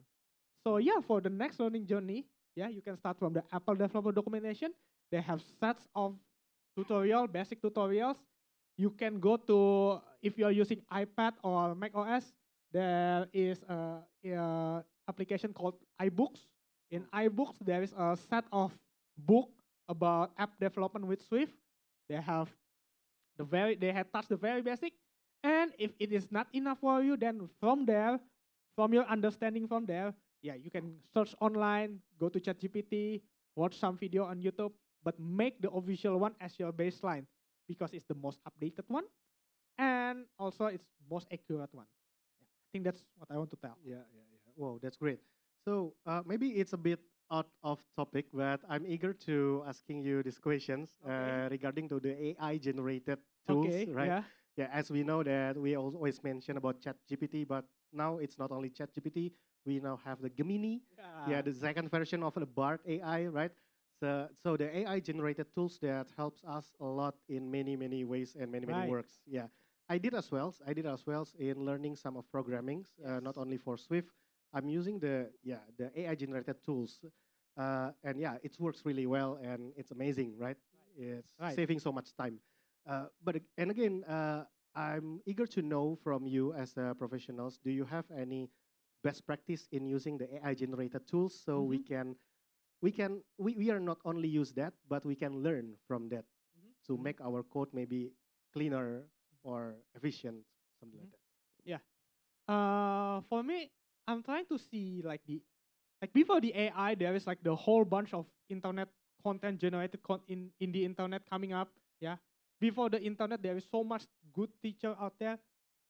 I don't see it like it's something that is very different. I just saw it like a resources. Yeah. Even without the AI, when you're searching on the internet, you have also to validate, is it true? Is it right? I have to test it. And it's the same for AI generated content. Even after they like give you the prompt and give you the answer, you still have to test it. Yeah. You cannot like even when you are talking to people, even when you are talking to people like for if you're asking AI how to do this code, yeah, and you're asking me how to do this code, same question, right? You cannot like 100% trust it, like just giving like 99% or 90%. You have still to test it by yourself, yeah. So I'm seeing this as a resource, yeah, but you still have like to validate it and try to see whether it's the good, is it right for your use case. Okay, so I'm not anti about the generated content and the AI because I also using it. Sometimes when I confuse about code and why there's error, yeah, I just like copy things and hey, ChatGPT, I like to name it like, hey, my slave, how to solve this? Yeah, okay, yeah, and then like, okay, thank you, Your Majesty, and this is how you solve it. Yeah, and then yeah, I try to see it again. Okay, he's recommending me of this and this kind of method. So then I copy it back to my code editor with the Xcode or Playground and try to run it. Oh, it's not working. Then I read again the code. What is he trying to give? What method? Yeah. Then I adjust with my knowledge. So you still have to have a basic knowledge on the code. Yeah. Don't rely 100%. Don't make it like your personal assistant, not like your personal guide, like turn left, turn right. But it's more like if you turn left, you will meet this. If you turn right, you will meet this. What do you want? More like that. Yeah. Yeah. Okay. Thank you, Yep. Sir Okta. So again, guys, if we have plenty of time. 15 minutes. Yep. You can raise your hand to ask to Kak Okta before we go into another sessions. And don't forget, if somebody watching us in Zoom and also Facebook, it's on live. Yep. Maybe you can also type your questions there, and I will help to read it through and ask it to Kak Okta. Yep. Yep. Anyone else? Any questions so far about Swift development? Yeah. Oh, okay. To the iOS developer community, if you want to ask about Yep. Sure. iOS developer career, yeah, Sure. about iOS developer career is also okay. Yeah. Anyone? Why don't Why don't you tell us more about the iOS developer career in Okay. your thinking? Yeah. Okay. As developer career, one thing that comes up in my mind is like this role is very very common actually in the world, but not. It's like I don't say like it's not common. It's quite common in the industry, Yeah. but the number like what Mas Fikri said is not as high as the other role, like the other platform engineer, the web developer, like the Yeah. back end. It's not as high as that. But you have the high advantage there. Because of what? Because if you can get a remote job as an iOS developer in Indonesia, yeah, and if you have the skill, I bet everyone outside from the other country wants to hire you. You know why? You know why? Yep. You know why? Because you're living in Indonesia. And you know why is Oh. that? Why? Huh? Because the living cost here is Cheap. quite cheap. Yeah. So they can pay you. I don't say pay you cheaper, but in terms of their understanding of pay cheaper, is Yeah. I think is very big here. It's a competitive. Yeah, it's Yeah. very competitive, right? So yeah, I think that's one of the advantage if you want to learn this in Indonesia. You have a very big market out there, especially in this era where you can work remotely. Yeah. So yeah, that's one thing that come out in my mind as an Yeah. iOS developer. Yeah. That's good. And not just iOS developer actually. I would say Apple developer. Because outside it's not just about iOS application. Yes. Yeah, there is some company. I also have some students who work for a company at Hong Kong. Yeah, Yeah. he work remotely. He do some create an app for note taking. Yeah, and it pays really well to live in Indonesia. Yeah. Interesting. Yeah. Some of my friends that staying in Bali also do the same. Yeah. Like doing things in Bali and working at the co-working space. And sometimes someone visited and just give a project for doing Right. things, right? Right. So it's quite common Yeah. for the iOS developers projects that doing this kind of things. Yeah. Yeah. Co-working space. Yeah. So the opportunity is really big. Yep. While you're living in Indonesia, you have a very big chance to be seen because Yeah. you have that value. Especially if we remember, like Mas Fikri just said earlier, we have a lot of jobs opportunity in tech industry, especially in iOS, but iOS developers numbers in Indonesia is still small. Yeah. Even though we have Apple Developer Academy program and certain kind of program that are teaching you guys code in Swift, but comparing to the other nations, maybe our numbers of iOS developers still growing. I couldn't say it's small, but it's still growing. Yeah, Right. still growing beside the other. Right. So we have one person just put a name in, I don't know, is Zoom or Facebook, Fajrian Saputra, but I haven't seen any text here. Maybe we just wait for a couple minutes. Maybe Fajrian, when if you want to say something in Zoom or Facebook, just type the questions here, and I could help you to read it for you. So back to our audience in this at America facility. Do you have any questions, guys? To Okta.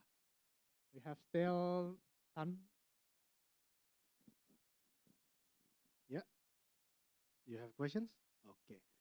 So, if there's no more questions, I think I have two last questions Okay. for Sir Okta. All right. Yeah, please explain it a bit longer Huh? and also comprehensive. All right. So, my first question is, you already manage how many students? How many projects? Yeah? 36, 38? 36, 38, I guess. 30x projects, Yeah. applications that ready to be uploaded to the Swift Student Challenge, right? Right, right. Okay. From the 38 application project, could you give us hint one project that's becoming your favorite? Oh. And explain it why. That's why I'm talking. Please explain it a bit longer and comprehensive so we can understand. I have to One remember. favorite project from your students.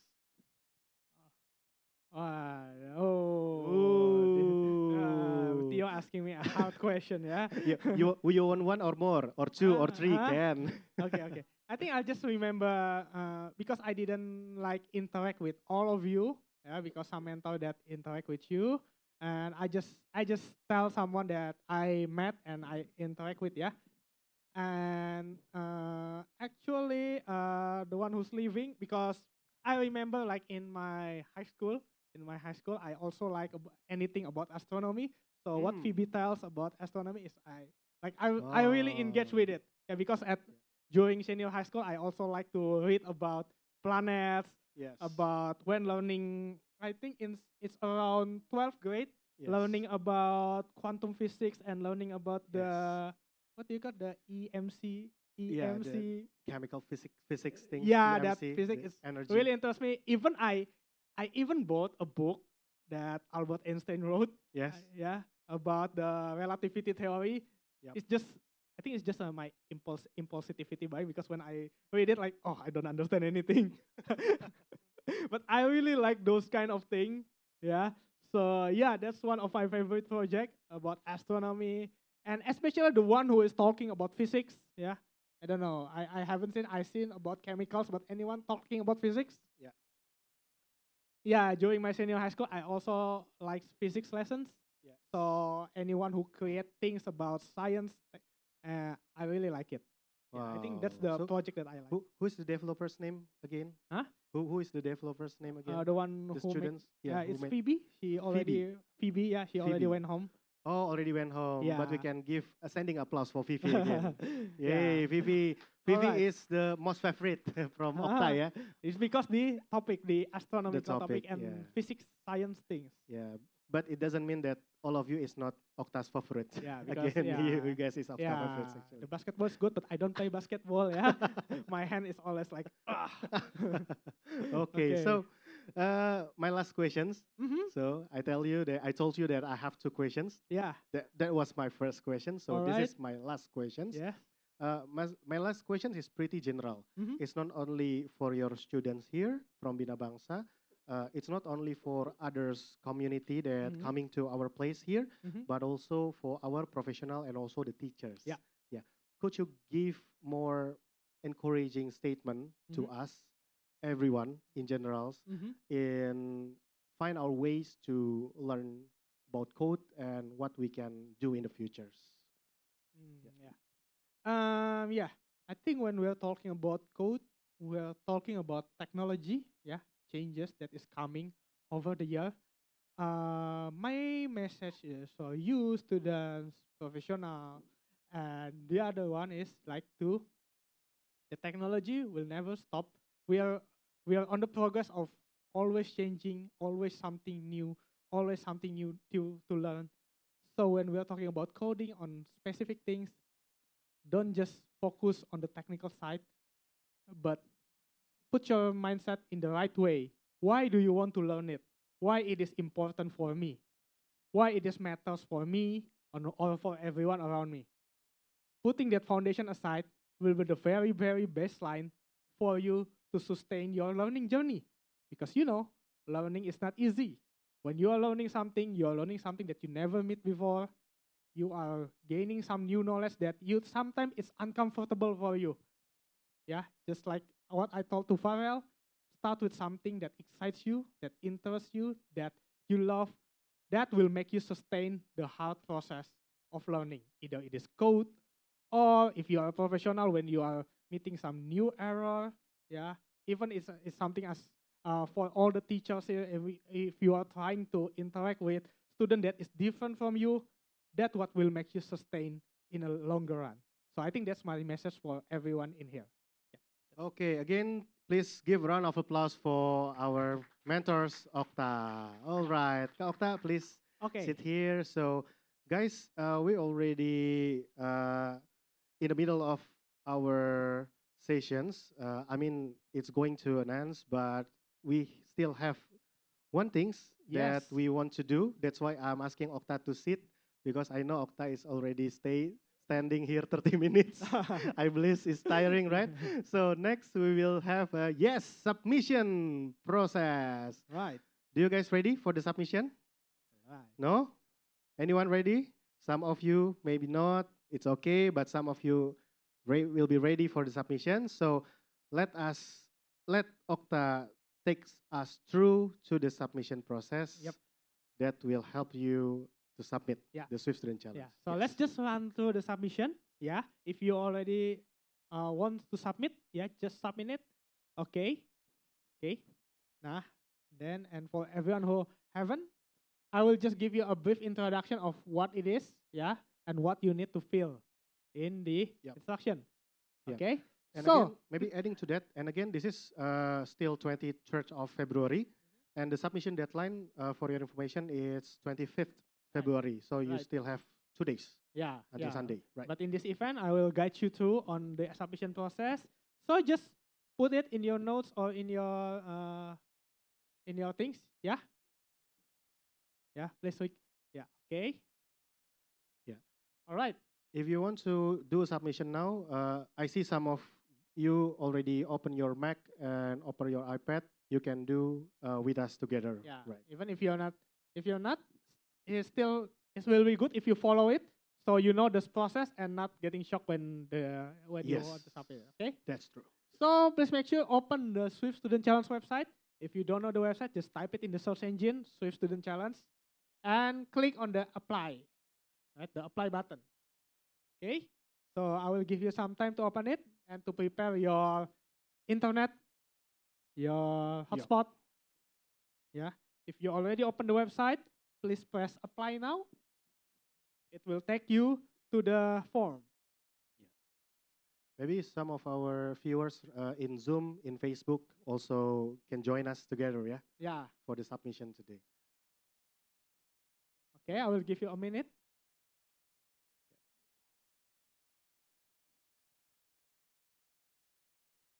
All right.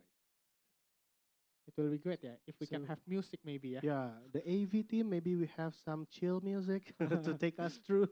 So it's not like submitting our final proposal. If not, we are freezing here.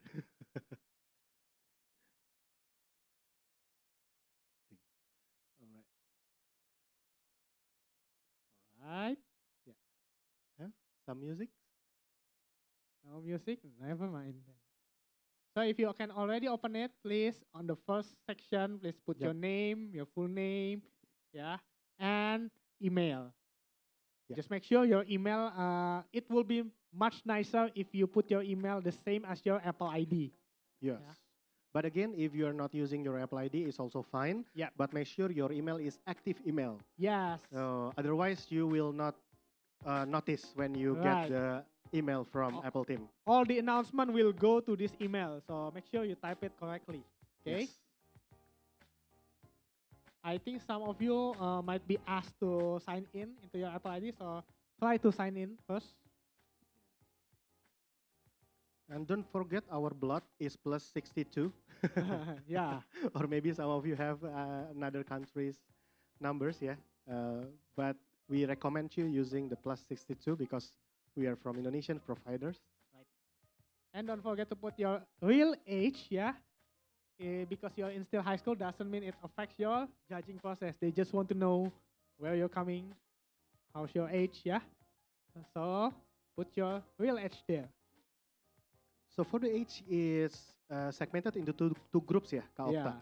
Is 13 to 17 years old and 18 years and above. Yes. Do you know what is the limitations older means? Yeah, older. I think older. It can be anyone, but as long as just like the name, this is a Swift Student Challenge. Hmm. So this challenge is for student. So Alright. as long as you have the title student, whether you are in the university or you are in some place that makes you have a title of a student, Yes. that will be fine. Oh, Yeah. meaning that there is someone that 18 years older but still in the boot camp or Yes. joining the some Yeah. organizations that Yeah. learning code can Right. do that. Right. Yeah, right. this challenge is not for professionals, yeah, because Yep. it's like cheating. You're already in the professional world and you're trying to win this student challenge. This is not Swift professional challenge. That's Okay. why I cannot do this submission. Yeah, you cannot. I also cannot. Yeah, this is for students. All right. Right? How many of you done this part? I think it's quite simple and easy. Already done, everyone? Yeah. If you're done, give a thumbs up, just like we did in Zoom. Woohoo! Yes. All right. I think this part is quite easy. Simple, yeah. Okay, So let's we go to move. the next. All right, this quite similar. Put your gender, your ethnicity, and how did you learn to code. So for those who are in our program, please put innovation seller there. Yep. Yeah, in how do you learn to code. And for those who are not, or come, or if you know from the community, Yes. yeah, learn from the community. Yes. You can put iOS developers community Yes. in there. Like in the community itself, we also already begin our weekly meetups every Sunday. Right. And if you learning from the communities every Sunday to do a project submission here, you can also type the iOS Developers Indonesia communities Yeah. as your learning path. Yeah, right. There is also other option like if you learn it from schools, Yes. right? So just put Yeah. And some of you that watch us online, maybe you are from Pangudi Luhur or Al Azhar or Right. maybe Binu School, you also can type your school name there. right. Right. Yes. And for your student status, please make sure you put enrolled in STEM organization educational curriculum, right? Because the one that you learn, especially from you here, is not from schools, but Yes. from us as a educational team Yes. organization. As okay? a learning provider. But for the others from other schools, or if you learn it from school, or you are if you are in Apple Developer Academy, but I Yeah. guess it's not because we don't have running cohort right now.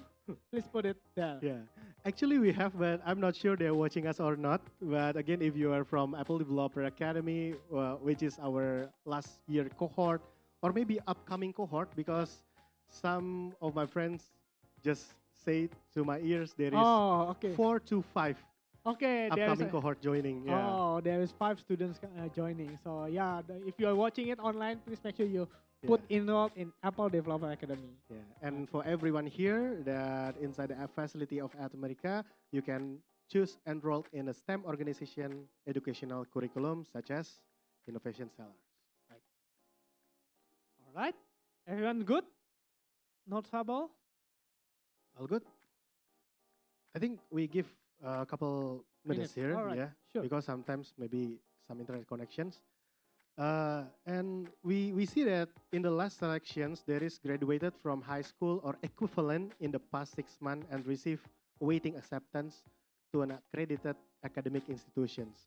So meaning that for the SMA, for the high school students that already graduated but still waiting for the Waiting. university, they can also join. Yeah, right. Okay. So maybe when you are not applying or submitting the project now and still preparing for the next year, you can still also do this, because when you were graduates from high school in April and waiting in the September or maybe a year after, you can still do the submission with the selections on the below. Right. Right. Okay. I believe this part is already clear, everyone. Right? No question here. Any questions? Or any trouble in internet connections? All right. So some of our team is helping. Okay. Move on. Let's Please. move on. Okay. All right. For this part, just make sure you enroll in something that you are in middle or junior high school, and put your name there. Put the name of the school. If for all of you, means you have to type like Bina Bangsa School, and don't forget the documentation which I believe your teacher have already provided, right? Yes. Everyone already provided. And for those who from other school, you can ask your teacher. Yeah. Some documentation that say that your status, your student status. Okay. Yeah. So the documentations of teacher recommendation is important. Right. Very important, especially if you're a student in school. So why is it important? Yes.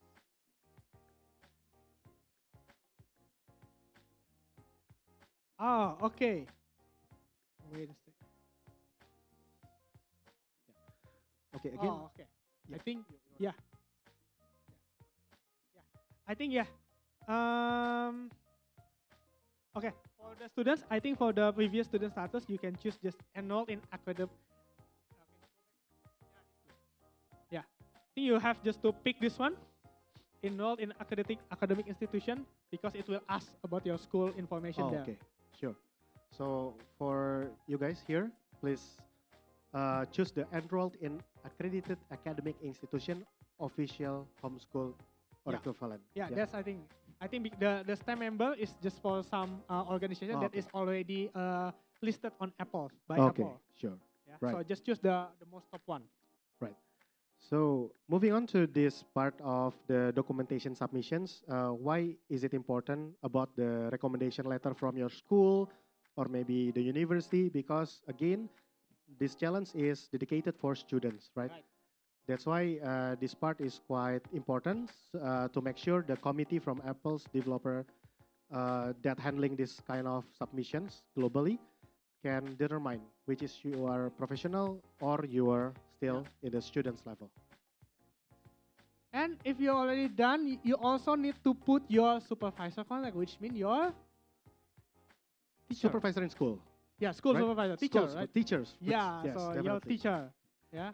How about our friends that doing the submission today in at America? Do we need to put your name as the innovation seller mentors or their teachers? If you say we may favor your student status, yeah, because it will ask for the student status. I think it will be it will more help if you ask your teacher, right? Because I cannot verify your status. Okay, Yeah. sure. If it will be better if you put your teacher, chat your teacher, yeah, Yeah. their email, their phone. So if you are winning, the Apple's team can verify whether you are really the student or not. Yeah. Okay. But if you have met with Kak Okta in other activities and joining Innovation Sellers workshop, Program, can yes. also put Okta name. Yes. If you don't know Okta name, email, or phone number, you can text him after this event, So right? if you are coming from my previous learning session and you want to submit this, yes, you can put my name. Okay, it's Octavianus, and I believe you have the number. Or if you're not, I think you can ask your teacher who will provide the learning experience before. Yeah. Yes. And same with the students and also some of the participants from other bootcamp. Yes. Yeah, there is so many bootcamp that happening in Jakarta, especially like Mas Fikri just said in the first keynote speech. If you're coming from the bootcamp or any organization's curriculum, you can also put your mentors, your facilitators, especially for the iOS Foundation peoples, you can put the facilitators. Maybe you know Mr. Haryanto. Yeah, you can put our facilitator for foundations. Or if you're coming from the university's himpunan, like BNCC, you learn inside the BNCC, you can put the supervisor or maybe your ketua, yeah, your leaders in your community. Yep. Let's just moving on. So. All right. Moving on to the next part. Yes. For this part, it's optional actually. It's optional, but you can put the iOS developers community as the community. Yes. Yeah. Or maybe, again, innovation sellers Yeah. as the learning provider when you learn from the innovation sellers. Yeah, just put innovation seller if you are part of this Yeah. program, or if you are just meeting learn from the community, put iOS developers community. This There is is- an optional. Yes, there is a lot of communities and organizations that's already listed on the Apple Swift Student Challenge Right. portal, right? Right. Again, if you put both of us, innovation sellers or iOS Developers Indonesia community, you can help us to Be take- one, yeah, one be of one them of next the year. listed here. Yeah, We're- so next year you don't have to type. We just yeah, choose. you only need to search Yeah. our organizations. Yeah. Please put innovation seller or iOS developers community. iOS developers Indonesia community. Yep. IDIC. All right. And the last check mark. Don't forget, yeah, you have to check and say it out loud that I certify that I'm not working full time as a developer Yes. and not employed by Apple. Okay? Yes. Yes. That's why we cannot do the submission. Because it's cheating. If you are already Yes. a full time developer, you have a lot of knowledge about coding. So this checkbox is for the verification. So this is the flow to make sure all the competitions become fair, because these competitions again is dedicated for students developers. Right. Yeah. Even Apple also ask about the supervisor contact. So if they don't know about you, they can contact the supervisor to do the double checking. Correct. Yes. Yeah. I believe in this part is quite easy and simple. It's just copy paste or typing things. Yeah. And just type. Only one document upload. Yeah. Let's go to the Yeah, harder let's one. go to the harder and fun one. It's about the project submission. All right, the app playground. Yeah. So make sure usually yeah, the file that you want to zip is in .swiftpm. Yeah, in .swiftpm. Yep. All right, as it is mentioned, .swiftpm. Yeah, and make sure it can run and load your asset. So make sure all of your asset is inside that .swiftpm. Yeah, so the Apple people that will see can load it smoothly. Okay, make sure it is in its SwiftPM and all of the asset is inside that format, inside that folder. Okay, Yes. and don't forget to zip it. Is there anyone don't know how to zip it? Maybe you can explain a bit about how to zipping files and make sure all the files can be accessed without internet access. Yeah. Yep. Yeah, make sure no internet access. Yeah, if you read the requirement, you cannot like have internet access. Yeah. So if you have some asset, yes.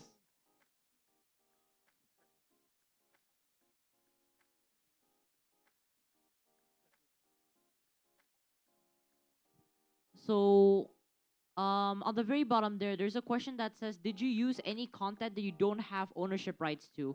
Does the icons provided by the Swift Playground itself, like, you know, in the Swift Playground, yeah, you can it gives you It's free. icons. It's free. Are those considered? Do I own the ownership rights to that? Do they have? I think if you are, let me see. Yeah. I think the icon that you use is from the SF symbol, and it's actually free to use. Yeah, you are using some icons, right? Yeah, the From- icons from inside the Swift Playground code Nah, editor. it's free. It's free. Yeah. It's free. But if you are using asset that you download from like FreePic or internet, yeah, just say yes and put it there. The copyright, yeah, it belongs to who. It belongs to who. Yeah. Okay. If you are using some music, yeah, also please put it. Yes, of course. Yeah. Repeat your question. Oh, no, you don't want. It's about memoji thingy. Yeah, it's okay. free because it's free. Again, if you use the assets from the Apple technical insights, Yes, it's yeah, free. you can. It's free. But I also want to remember our friends from the community. Remember when we have sessions with professionals like Jiachen or some WWDC scholars, they usually send their GitHub. Right. And they usually send their assets to you to help you understand about the Swift programming and also preparing on the project. when you are using some assets from our speakers during the sessions, please click yes button. Yeah, so it will determine that you use others' asset. Right. And actually, if I'm not forgetting, some of you are using the template that I sent you, yeah? The story template. Storyboard. Yeah, the Oh, storybook. the story. Yeah. Yeah, storybook. It Yes. actually belongs to is Apple Resources, right? Not mistaken, the storybook. Oh no. Oh, okay. So it's free to use. It's still free to use. Okay, then It's free you to don't. use. No worries. It's still free to use. It's not connected to anyone GitHub, right? Okay. No. Okay. Sure. So that's on the bottom, but we will take you through from the very beginning, yeah, like my questions about zipping and make sure your file can be accessed without internet connections. Do you have tips on that, Kak Okta? Sorry, what? How to zip it and make sure the project can be accessed without internet connections? Oh yeah. Yeah. For zip it, I think on the files you have the option to zip it. In Mac OS, you just like secondary click and you can just like compress the file. Compress Yeah, the if file. on the Mac you actually have compress also. Yeah, Yep. just go to the files and compress it. Yep. And again, make sure because we have to understand the selections and also the committee will access your file without the internet connections. So if your files need internet connections, maybe it will make them struggle to analyze and check your files. Yeah. I also saw that you all use some open source software, right? Open source, yes. This open source software. Oh yeah, Yeah. this one. Yeah. Other than Swift, yeah, just mention it. Like the tools that you use to create asset, like Yeah. Canva or Adobe. Yeah, just put it there. Okay. Okay. Let us take this one by one. Let's say the first section is already done. Yeah. The zipping file for maximum 20 megabytes already uploaded, and they have to prepare some of screenshots. Yeah. Let's say 3 screenshots. Do you have tips how to prepare the best screenshots to be uploaded here? Okay. For the screenshot, don't put your screenshot like sequentially, like, oh, I put the screenshot, this is my main page, and this is my second page and my third page. Yeah. Don't do that. Make a screenshot that can highlight your creation, your main functionality, the main story that you want to tell. Yeah. Put it there, yeah.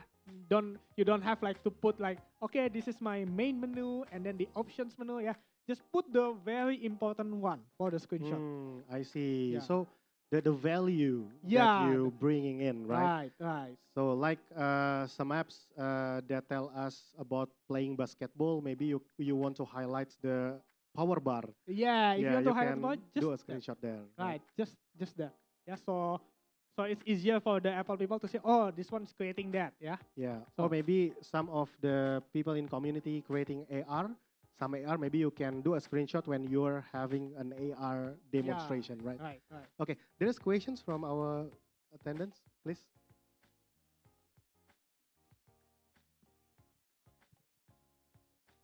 Right. Yeah. For the screenshot, do we like shut up, Josh. Do we screenshot like the app itself, like the display, or can we like screenshot the code, like a specific part of the code? The specific part of what? So, do they need to screenshot the app screenshot or specific part of the code, the X code, or maybe the Swift playground code? Oh, okay. It says that after doing screenshot of your app playground, so just like the playground that you make, you don't have like to screenshot the code. Yeah. Yeah. They can see your code if you already upload the Yes. Swift PM. I think they will see the code in the zip file, Yes. right? Yes. So in the screenshot, maybe you can think like you are uploading your apps to the App Store. Yes. You're uploading to the App Store and let people know about the apps. Yes. In the App Store, there is a story, there is the category explanations, and also the screenshot on how people will use or interact to your app, right? Yes. So that's the tips and also the explanation about minimum 3 screenshots that you can provide. Yes. Okay, any other questions? Okay, sure. Maybe can we make the description of the page in the bottom of the screenshot ya? Oh, that's good questions. Oh, Yeah. that's a really good question. I think there is already a section where you can explain Yeah. what you have, yeah, what you did, yeah. So I think for this one, just upload the main part of your screen, so you don't have to put so much effort to Yes. like edit it, yeah. In below there is, but I don't see any words that said like don't, yeah. So if you want to, it's okay, but just remember, I think they want to see this like, oh, this is the thing that they're creating, so I'm going to see the Swift PM. So I just give a 5 cents for you guys. The screenshots in terms of providing the value and how to interact with the apps is also the paths to let the branding flows, right? Yeah. You as an app creator, you want to be to branding out your apps, right? So if you want to highlight some value that you want to add it on the screenshot, please do as a branding, but it's not like a one long paragraph, right? Just pick a keyword, specific keywords that represent how people can interact with the apps in this screen. Yeah, I think that's it. Because there is another part for you to tell a story and take us through to the apps that you created. Yes. Yes. Okay, questions again. Wow, this section is quite quite engaging, yeah. If I use any content that I don't have membership rights to, will that affect the judging process? Like, oh, this person is using content that he doesn't own. Maybe will I have lesser chance of winning or Yeah. no? Wow, that's really great questions. Yeah, yeah. Okay. So, for that, it will not. It will affect your. It will affect your process if you are not telling them. If you are not telling it here, yeah. So if you use some maybe music, assets, icon, yeah, that you use, yeah, you have to state it here. Oh, I use the content from this. I use this content from this. Its copyright belongs to this, yeah. If you are, for example, if you are using FreePic, if you download an image from FreePic, it usually have the statement that if you want to use this, please put this copyright here. The copyright, please state it somewhere in your app. State it there. Yeah. If you're using music, which music belongs to? Yeah. This process, I'm not telling you like to make it more complex, but it's a best practice for you. Yeah. Either in your school, in your journey, to always use content that is actually free to use. Yes. Yeah. Or at least what we say in the industry is a creative common. Yes. Yes, creative common picture or any music. So just give you a 5 cents or so about this. Like think this like a learning process for you. To learn in programming or developing some things, it doesn't means that you also understand about coding, Right. but you have to understand about intellectual property. So when you're using others people assets, maybe you can tell us about that. Yeah. So it's more to the intellectual property because again, when you have your own apps and your own apps being duplicated by someone, maybe you are also angry, right? Yeah, right. Yeah. Okay. So that's the reason why the Apple Committee for the Swift Student Challenge put the questions here. Right. Yeah. Okay. So, So please, if your question is, does that affect? Yes, it will be affected if you are not being honest. okay, so moving on, there is some of the buttons that you can click, like which software should you run the applications playground. They provided with the 3 selections. So we know that to the submissions, you can build it on Swift Playground 4.4.1 and also the Xcode 15. So Yeah. that's the 2 IDE atau 2 platform that you can use, Swift Playground or Xcode. I believe all of you are using the topmost Yes. one, which is the iPad, using the iPad. Yes, but some of the students there may be using the Xcode.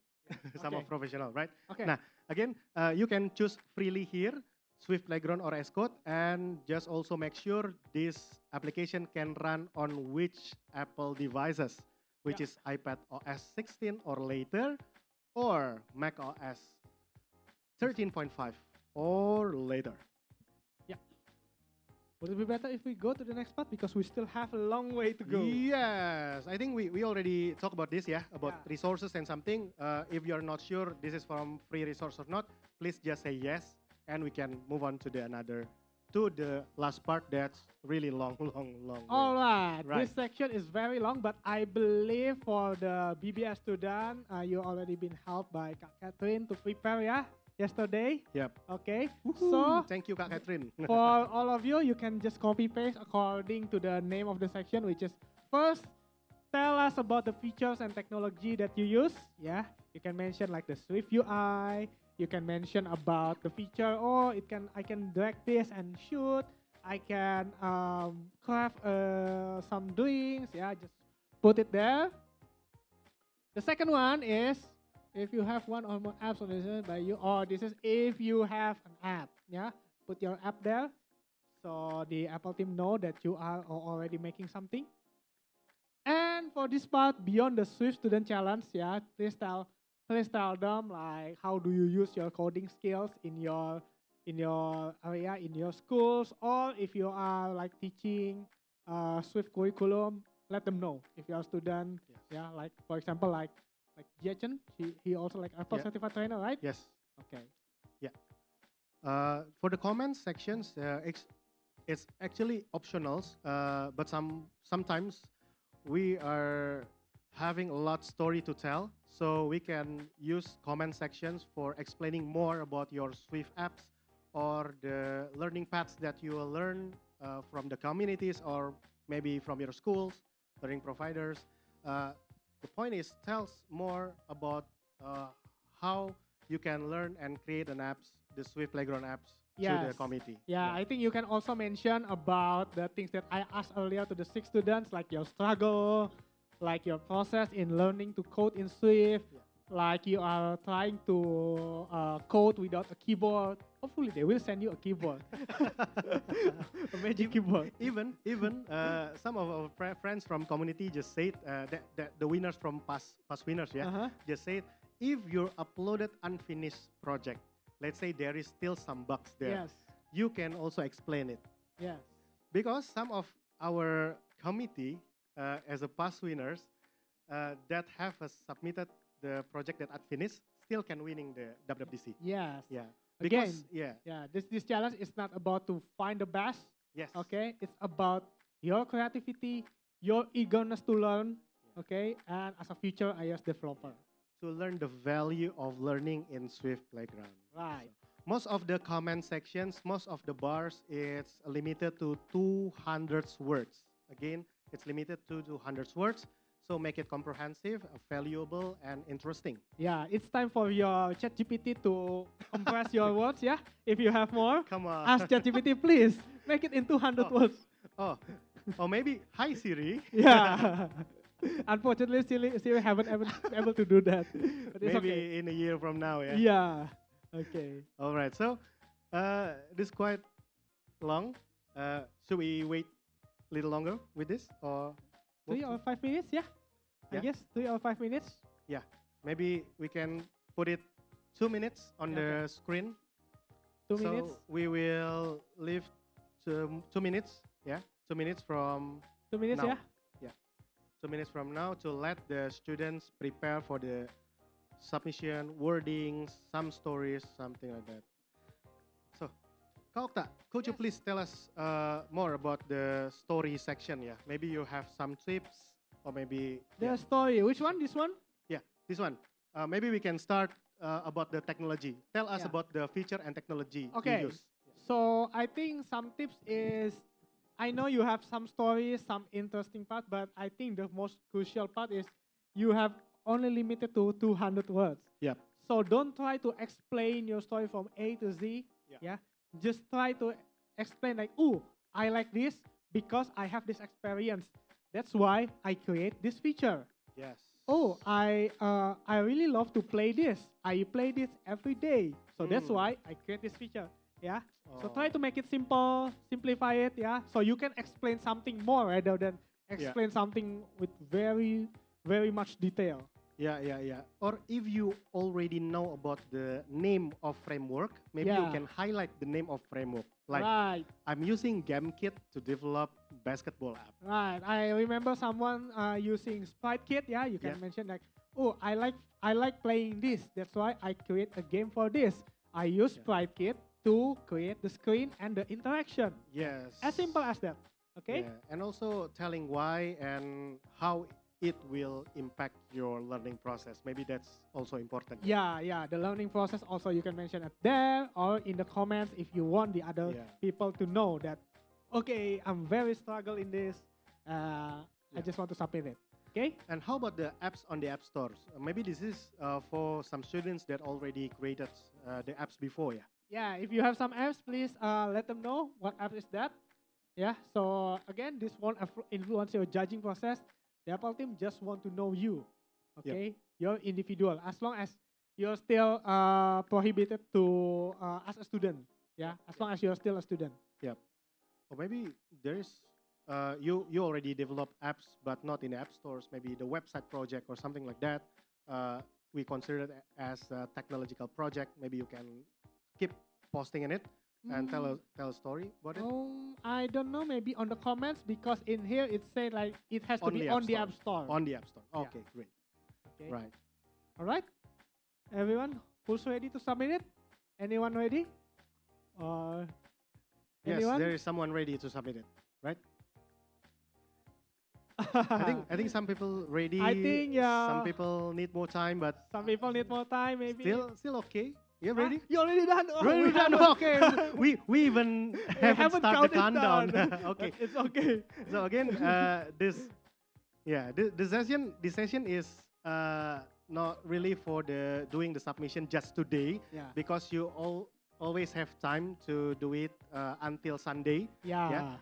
The global submission deadline is 25th of February. So today in 23rd, this is just the starting point, Yeah. which is influenced by the iOS developer community and also the innovation seller Yes. along with the at America. Yes. So our objectives is to push and influence you as Indonesian students to apply as much as possible. Yeah. If you haven't So able the- to join, you can submit it by next year.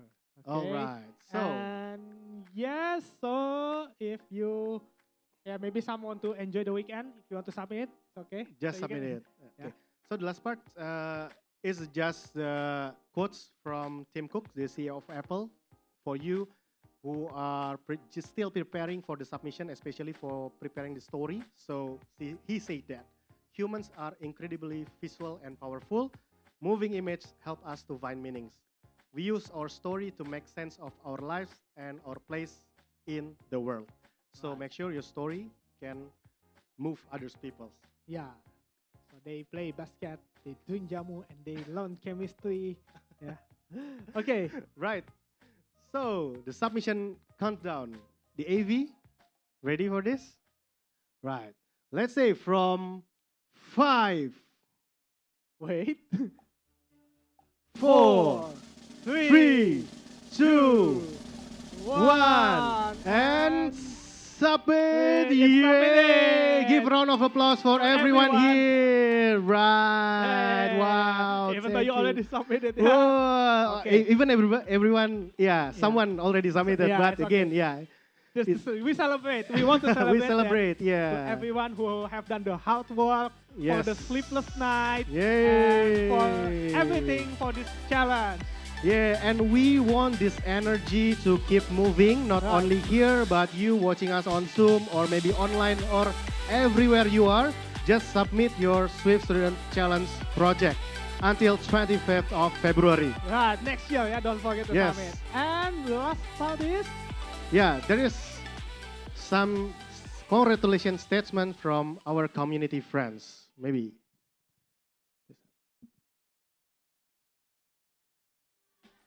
Hi, Indonesian Swift Student Challenge participants. I'm Xiachen from Singapore. So you might have seen me around. I won the challenge back in 2020 and 2021. So I was on the website and all of that. Unfortunately, I am not able to join you in Jakarta today. because I've been really, really busy with some projects here in Singapore. But I would really like to congratulate all of the participants from Indonesia who have successfully submitted their projects for the challenge. I can't wait to see the interesting projects that all of you have created. Someone who has done this challenge several times, the amount of courage and dedication behind this challenge is truly remarkable. And I genuinely appreciate the hard work that all of you have put in. Do upload your project and share it on GitHub so that everyone else can take a look. The fact that all of you were able to achieve this in 3 weeks or so, I think most people actually start, on the day when they launch it or several days after that. So the fact that all of you managed to create something functional, test it out, make sure that it works really, really beautifully within 3 weeks is really remarkable. So I would give all of you a pat on the back and stuff like that. So on that note, don't stress about it. This is no longer within your control. So whether you win or lose, this is the first step towards even greater achievements in the future. I have really loved the Swift Student Challenge as you really see very innovative uses of technology. What I like to do is right after the challenge, for about a week, everyone starts posting on the YouTube and on GitHub their projects, and then you get to try it out. You get to look at what other students have submitted, and then you get to see, hey, there's this cool new way to use ARKit or machine learning and a new way to think about how you can adapt these into your apps. And that is one of the most inspiring things about this challenge for me. Even if you don't build a product, you can still look at what other people have submitted because they post it online. So I really encourage all of you to just post it online, share it, don't be afraid. So I guess just to quickly close off, I don't want to take too much time. I wish all of you best of luck, and let's hope that as many of you win as possible. And maybe even some of you might be among the 50 also distinguished winners who will get to actually visit Cupertino. So thank you all for your enthusiasm and dedication, and I really look forward to meeting as many of you as possible at WWDC 2024, whether in Cupertino or online through the various communities that are around Southeast Asia. So stay motivated and really keep on innovating and keep building things. See you at WWDC 2024. Yay! See you at WWDC 2024! Yay! Okay, thank you so much for our speakers for the session, and good luck for our participants for this year. Be confident in your work. There's this quote, remember, it's not a bug, it's a feature. And earlier in this event, I asked a little trivia question, which was, true or false, Snake is the first mobile app ever created? And the answer is true. It was the first mobile app that ever created. It was created by Nokia in 1997. Congratulations to Kurnia Widya from Instagram for answering correctly. And if you enjoyed our event for today, please consider following us on our social media. We are on Instagram, Twitter, Facebook at AT America. And please consider to subscribe our newsletter and YouTube channel as well. And with that, we have reached the very end of the event for today. Thank you so much, everyone, for coming, and see you at the next AT America event. Bye-bye. Thank you.